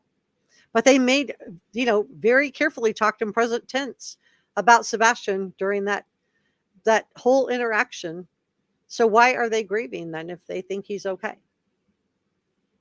Why did Katie leave the house if she thinks Sebastian's coming back? Or does Katie know something that we don't know? So this behavior is atypical. Their behaviors are atypical of parents with missing little ones. Most parents will continue to advocate for that missing child. And in contrast, we have Chris and Katie Proudfoot, who seem to accept right away that Sebastian was no longer with us. They moved out of the house, even though law enforcement told her not to search. So they wanted her at home in case he came there. They refused to allow searchers or even meet with searchers at the house, even though Katie's not working, she's not going to school. Why not come back to the house and set an appointment and help? Moreover, Chris Proudfoot even made threats if somebody set foot on his property. All right, we all saw that post. You do not have permission to go on my property, he said. Who's taking down Sebastian's flyers? Who was bothering United Cajun Navy? So I understand not wanting people on your property when you're not there, but there's no reason that Katie couldn't come home for a week. These people are volunteering to help find Sebastian. And then a couple of points was they both talked about Sebastian in the present tense. I think that's a good sign. However, I was concerned because I heard Summer Wells being mentioned multiple times, and I just didn't know what to think about that. Did they watch that case?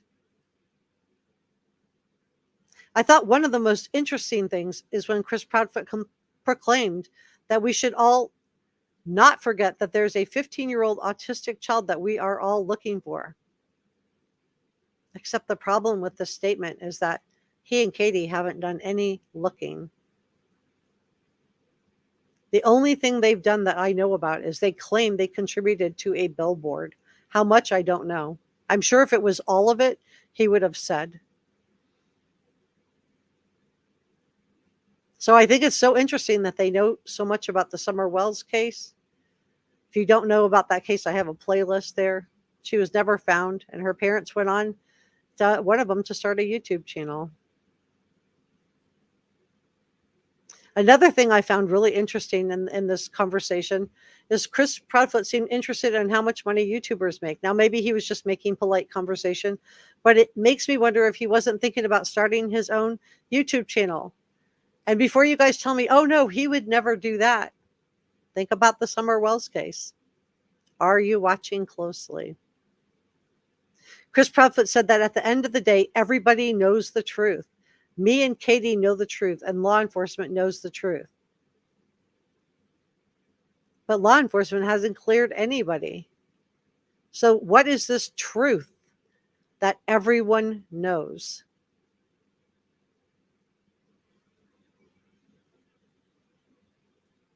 What is this truth that everyone knows?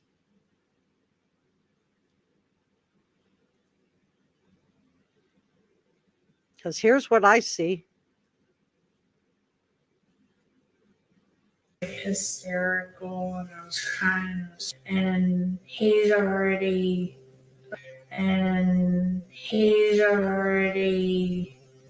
Katie is motioning towards her neck, which seems to be a gesture that many use to suggest something is done or finished or over. She says he's already, and then motions to her neck. Look at Chris's face after she said that. Just seconds after Katie said that, Chris looks pissed and he coughs like a warning to get her story straight. And he was like, three-wayed. He three-wayed law enforcement. Now I'm going to say this is very interesting. Is Katie actually telling us what went on that morning through these tiny slip-ups? Many are suggesting that this is the reason Katie is not going on panels like Chris, because he feels like she will slip up. We heard from Katie about 2 days ago where she just said that she is not going on panels and that her husband does not abuse her. Even that statement, people say, sounded a bit forced. Was she asked to say that? Why such a random comment? I agree. Why would you feel the need to say that unless somebody, Chris Proudfoot, is very interested in his own reputation, would have asked her to say that.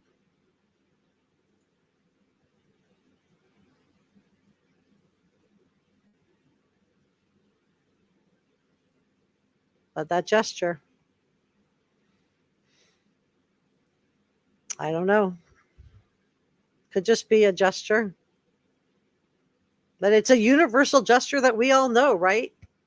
That we all know. And if we know anything about body language,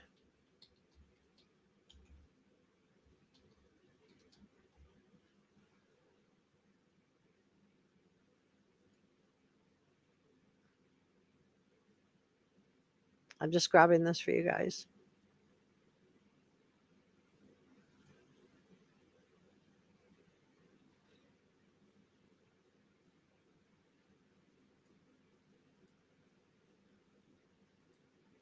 So can you guys see this? Yeah. Okay. So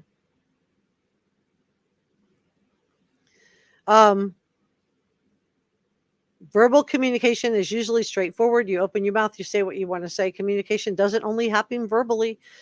As you speak or listen, you also express feelings and reactions with your body language, including facial expressions, gestures, and stance. Many people can decipher intentional body language without much trouble.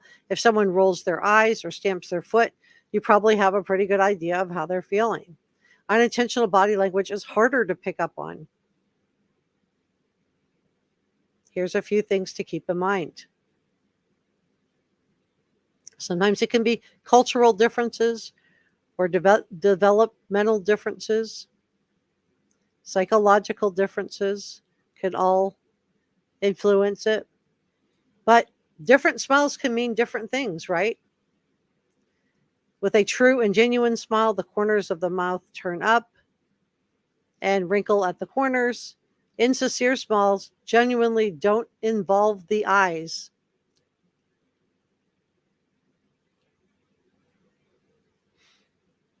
A smirk or a partial smile that follows a micro expression of displeasure or contempt can suggest uncertainty, disdain, or dislike. And a smile accompanied by lasting eye contact or a head tilt can suggest attraction. It can also be aggressive too, right? Showing your teeth, looking too long. Lips compressed or narrowed can suggest unease. Quivering lips can suggest fear or sadness. Pursed lips may indicate anger or disagreement. Openly, slightly parted lips tend to think somebody feels more relaxed or generally at ease.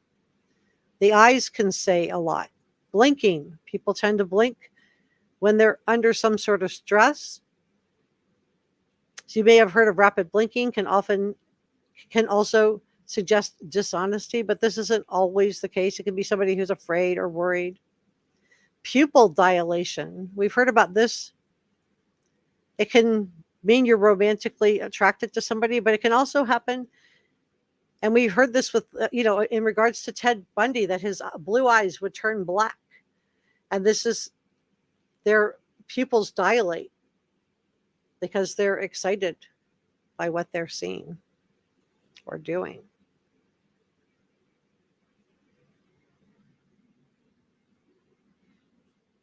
Watching the arms and legs can be vulnerable, anxious, uninterested. Legs and feet, tapping the feet, leg jiggling.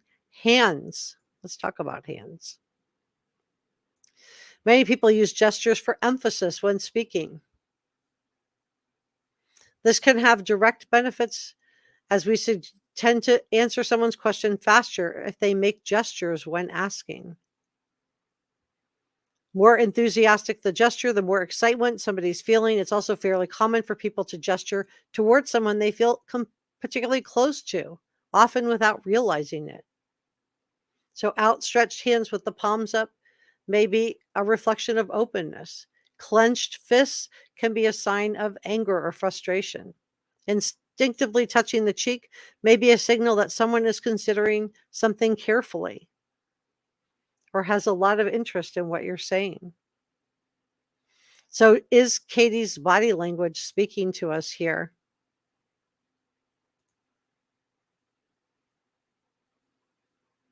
What do you guys think? Let me grab this and check in with chat.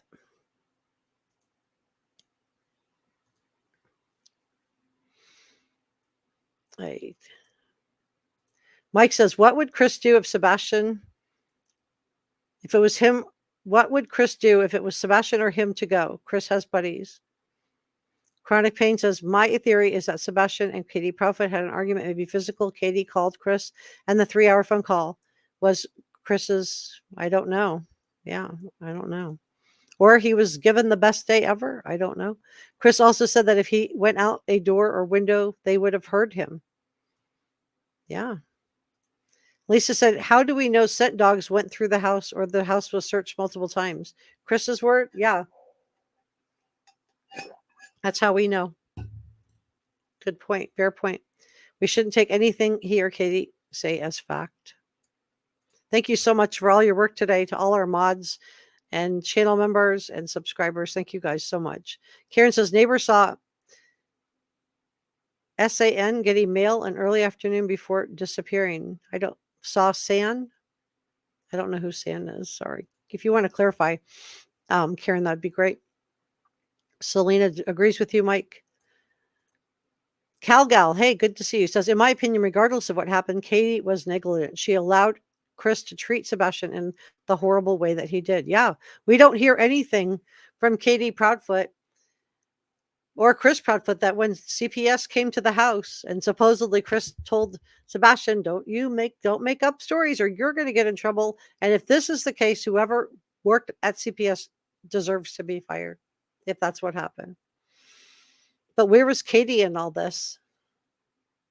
Because it doesn't sound to me that she was in there saying, my son doesn't make up stuff like this. So what was she saying? That it was all made up? Sometimes, or was she just stood by and say nothing while Chris smooth talked it? And we've all seen how nice and charming he can be. But we've also seen Chris without his mask on. So don't be fooled.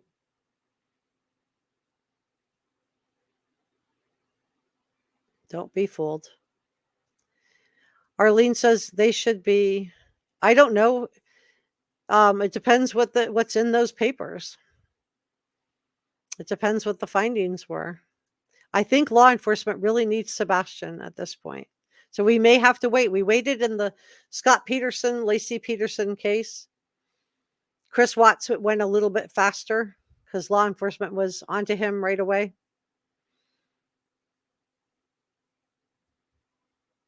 Halfline says, I'm done discussing. I respectfully disagree that they moved. Cajun says those marks on Chris Proudfoot's inner arms are from having someone in some type of a DV thing. Do you guys know what I'm talking about? Let me grab it. If you don't know what I'm talking about, let me grab it for you. As I enhance these photos. But it's been a while.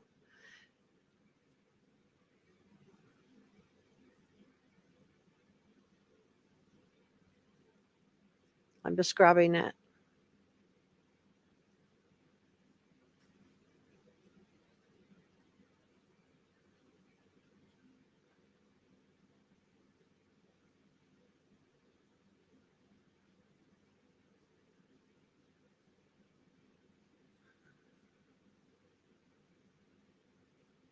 I'm just pulling it up really quick if I can see it. I have so many videos, you guys. Not just on this case, but all the cases.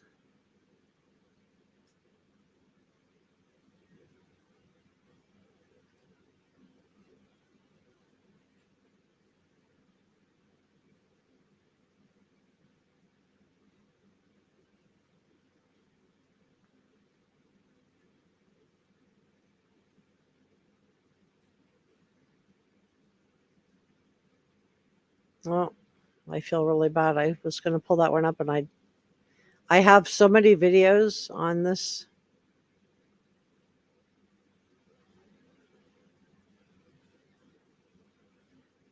And I don't think I labeled the one with the enhanced photos.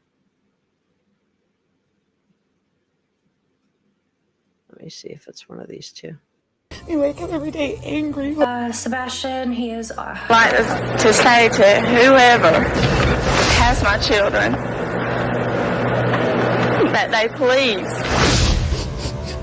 We just hoping that he... functioning autistic.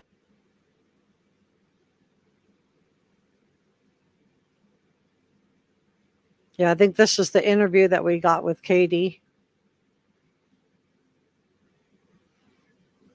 I think that might be worth revisiting also.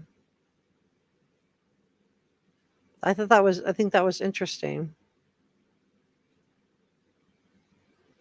On the search.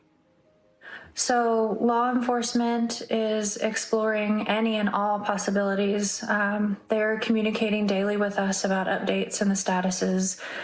We have faith that all the law enforcement agencies involved are doing everything that they can, and we're going to find Sebastian and bring him home. We know the most important thing right now is to get the word out about Sebastian. What would you like our viewers to know about your son? Sebastian, he is high-functioning autistic. He loves animals. He loves video games. He loves fishing. Green tea! You're so goofy. He's typically a very, very sweet boy. He can be quite temperamental, though, if he's overstimulated or if he's stressed out. He has... So was he overstimulated and stressed out on that day? On February the 25th? A unique run. He runs like the Naruto anime character. When he's excited, he likes to dab, and he loves music. He loves to dance. That's all very helpful information. Now, if Sebastian is out there watching, what would you like to say to your son? I would say, Bubba, we love you. We all love you so much. Wherever you are, just know that we are not going to stop. We're going to keep searching. We're going to find you. We're going to bring you home. But they never started searching. They never started searching. And if you ever get an opportunity, find a phone, find a safe adult, call 911. But I'd also like to ask our community to please keep searching your properties. Keep sharing his flyer. If you know something or you see something, please say something. Call the law enforcement immediately.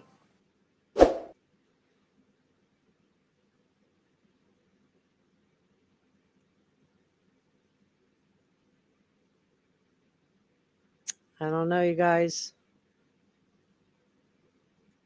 I don't know. What do you think about that? Paul said, I heard he was afraid of fire ants. Yeah, Seth told us that. They had gotten him before. Why would he leave without his shoes? Exactly. Mike thinks they stink on this. Welcome, Paula. Carol says, Chris and Katie need to tell the truth. They know what happened. Little Shirley says, someone that is getting paid to stalk and scare everyone away from this case. Yeah, it is really, really interesting, right? Really, really interesting that somebody is taking down the flyers. Somebody's taking down the flyers. Who's doing that? Who would do that? Why would you take down the flyers? It's somebody that doesn't want him found. Why would you run off the people that are trying to help search for him?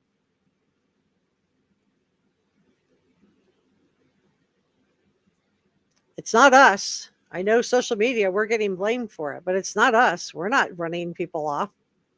Half Pint says, I agree with you there on the freestyle. Gypsy says, Katie could have bought him a new pair of shoes while they were out. She said he had outgrown all of his shoes. Right. So if that's the case, then she would have just told us that, right? I hope. Selena says, people that are helping cover up Chris Proudfoot and Kid Proudfoot because they don't want him found. Vivian says, the detectives must be amazed on how Chris Proudfoot operates. Chris Proudfoot said 18 to 20 dogs went through his house.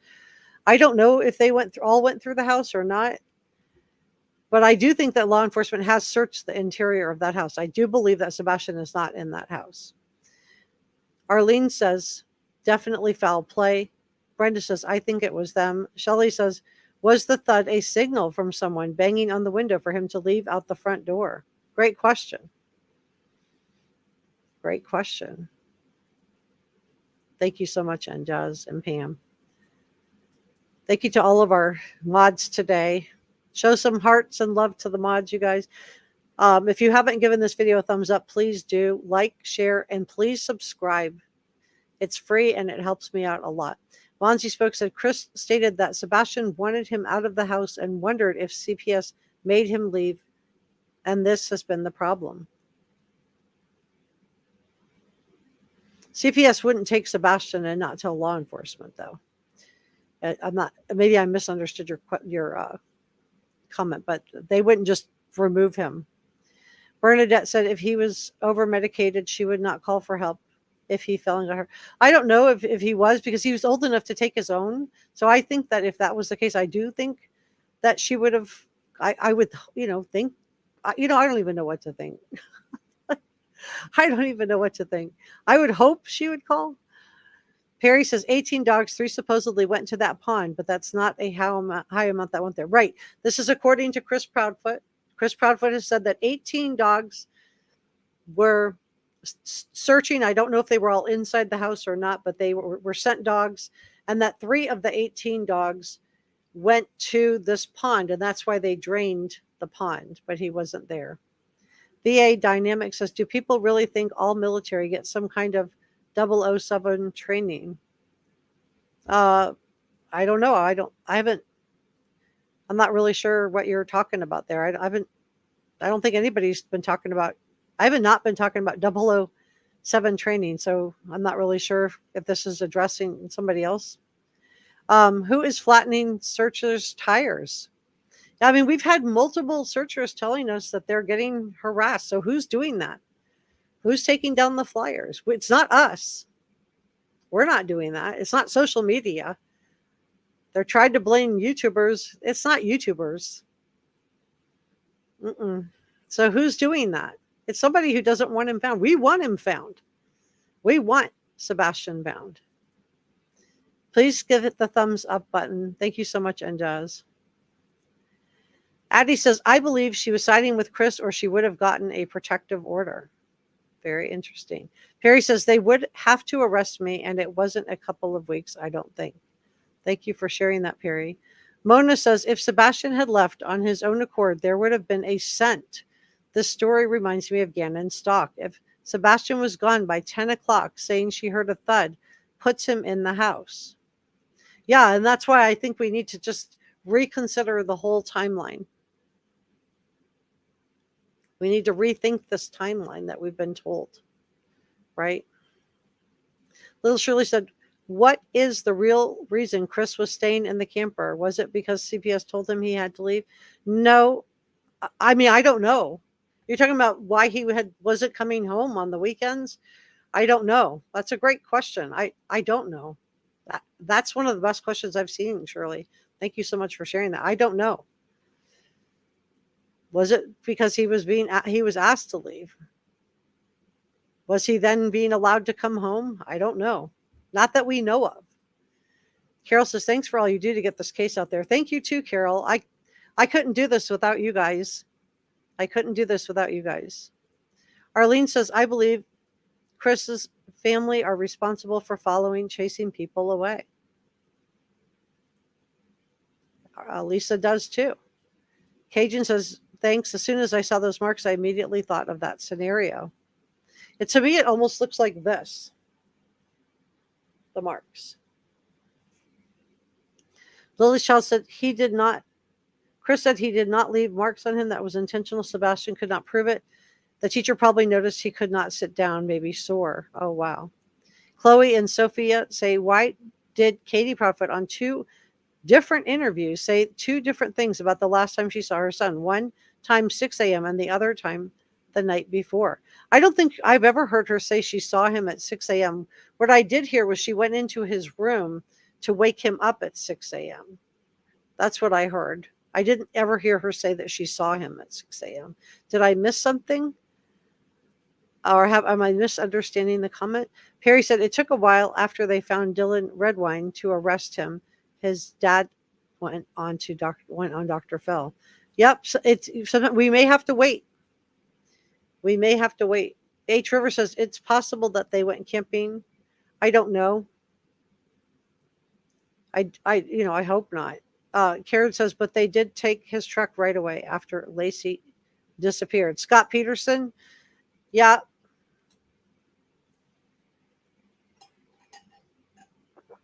I don't know if he volunteered that. But I guess the comparison that I wanted to make on that case is one, we had to wait till they found Lacey and Connor till they washed up. So it was a while. Like when you watch the movie, it all happens in an hour and a half. But in real life, it took months for them to actually make the arrest. They couldn't clear Scott or implicate Scott because they didn't have Lacey and Connor. Everybody's saying thank you and Jazz, and I just want to say thank you also. Leslie says, I heard Katie Proudfoot was back home. I don't know if it's true or not. True Crime Fan says, hey, everyone, I'm late catching up at 2 times speed. Ooh. Good. I'm glad you're here. Thank you for joining me today. Perry says, I think he could have taken him when he went to get the camper. She went later to see where he put it. Hi, Negro Liquor.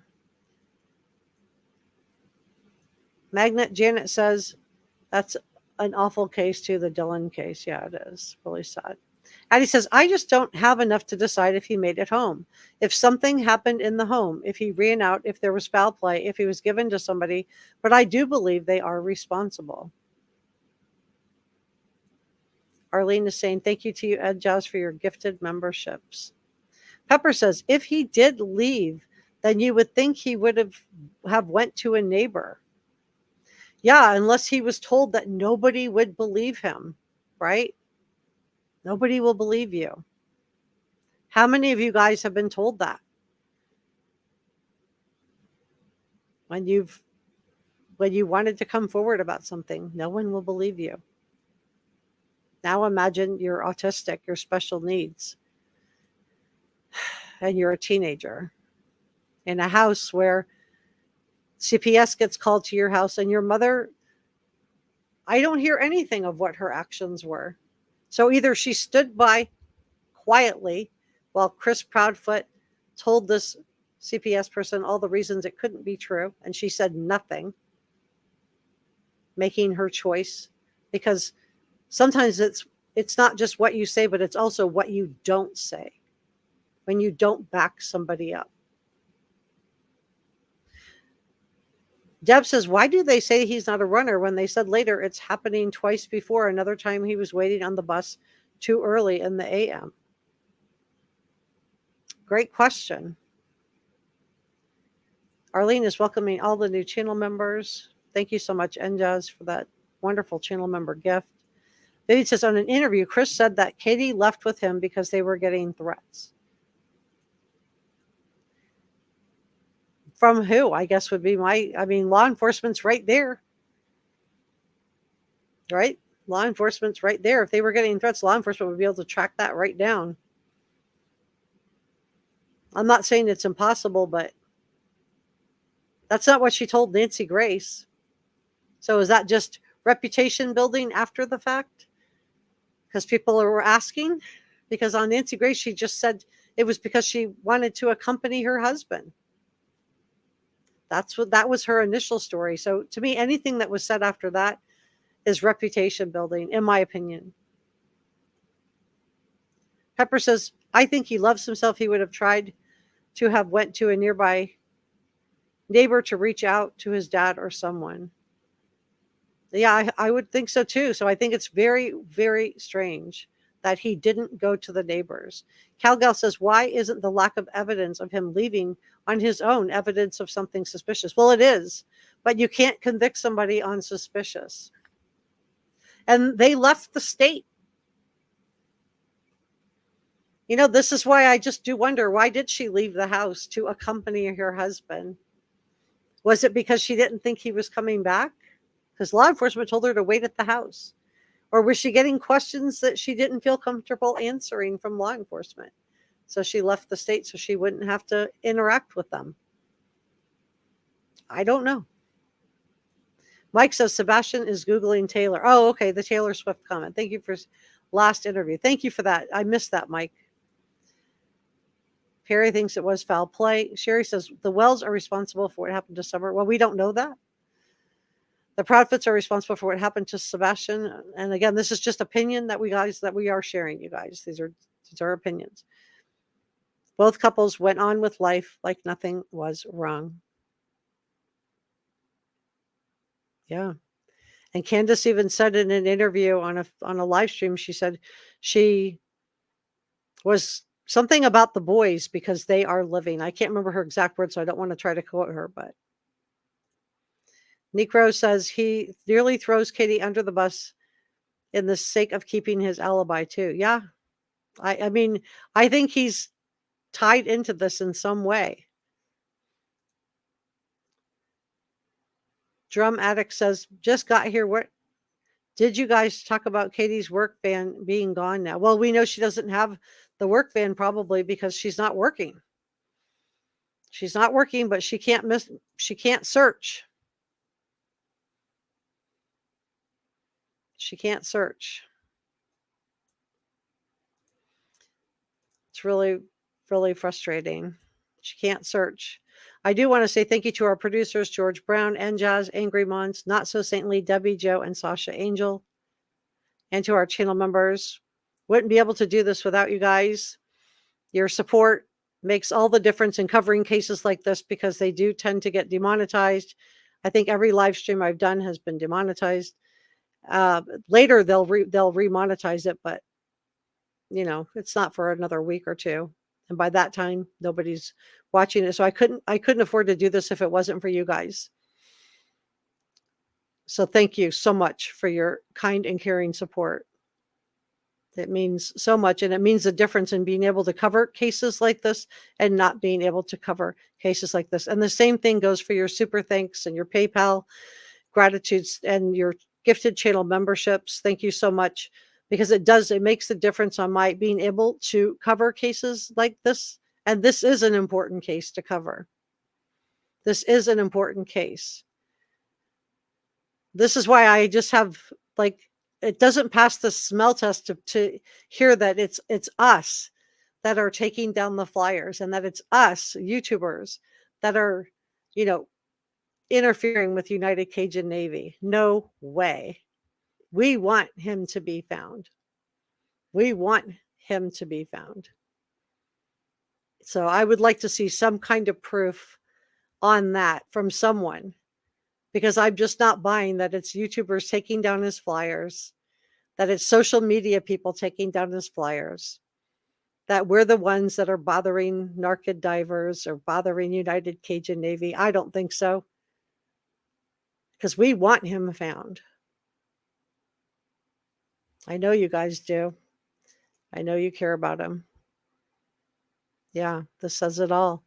Bring Sebastian home. Green hearts. Thank you.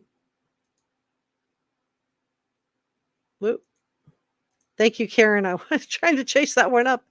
Thank you so much for your positivity and your encouragement, guys. I really do appreciate it.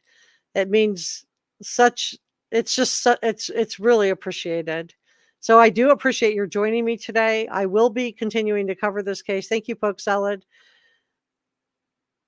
Yeah, we keep it G-rated here. Thank you for your green hearts for Sebastian. Thank you so much, Westcraft.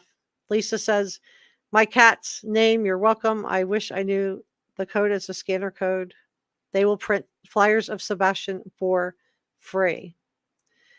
Terry Lynn says, none of you are searching. Well, that's true, Terry Lynn. We're not all in that location where we can physically go out searching. That's true. But a lot of us have been getting his name and picture out there. We've been sharing the prayer vigils in multiple chat rooms. We've been keeping his name out there. So I give a lot of props to the people that are searching, but I also give props to the people that are working hard to keep his name and image out there. So if the only way people can help is just by searching, I think that's just,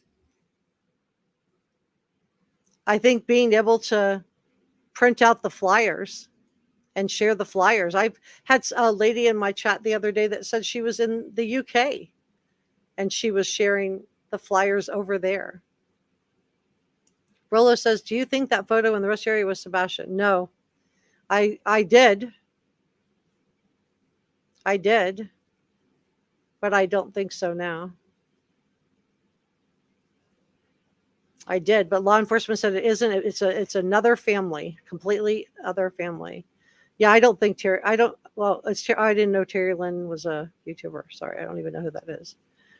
But it could be somebody just, an agitator. Who knows? Addie said that's not the other Terry Lynn that's searching in Tennessee. That's a different Terry Lynn. I've had posers come in. I've had people come in posing as Ziggy before, and stuff like that. So yeah, don't show any negativity toward whoever. I don't know who Terry Lynn is, but I guess it's somebody that's been covering the case. But I don't think another YouTuber would come in and act like that, especially with the coverage that we're doing on this.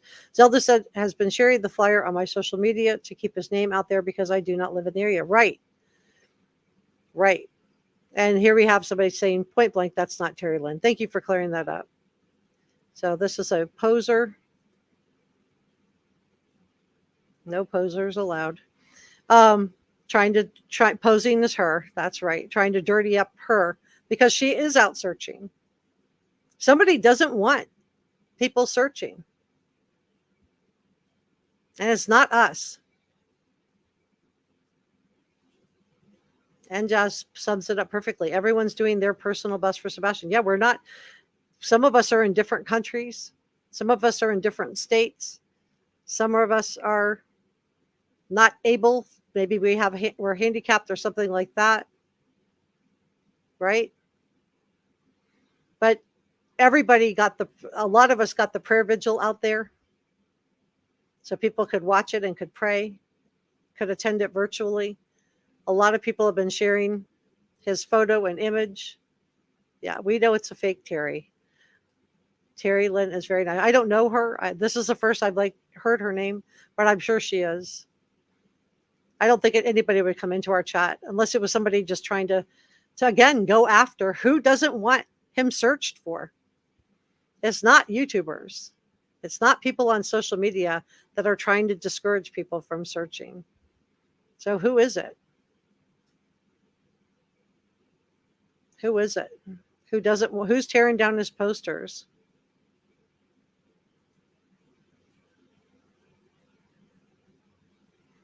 Who's tearing down the posters?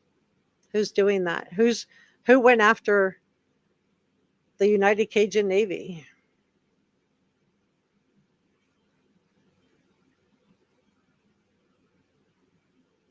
The green hearts say it all. If you can't do anything else, you can put up green hearts for him and share his image on social media. Share him on your socials. So I think we can all agree that that's not Terry. So let's keep it classy toward the real Terry.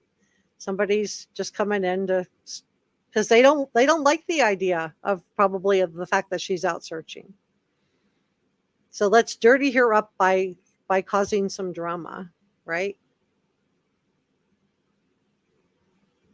But it's not us.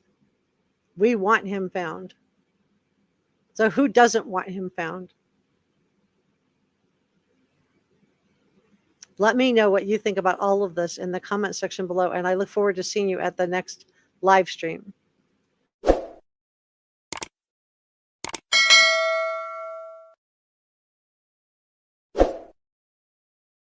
I really appreciate your taking time out of your day. I want, for those of you that have had loved ones who served in the military for Memorial Day, I know everybody says Happy Memorial Day, but for some people, it's not. It's a day of remembrance. It's a somber day too. So for all of you guys who have had loved ones who were lost serving, I just want to say thank you so much for your loved one's service, and that I wish you a peaceful Memorial Day. I wish you all the best. See you next time. Bye.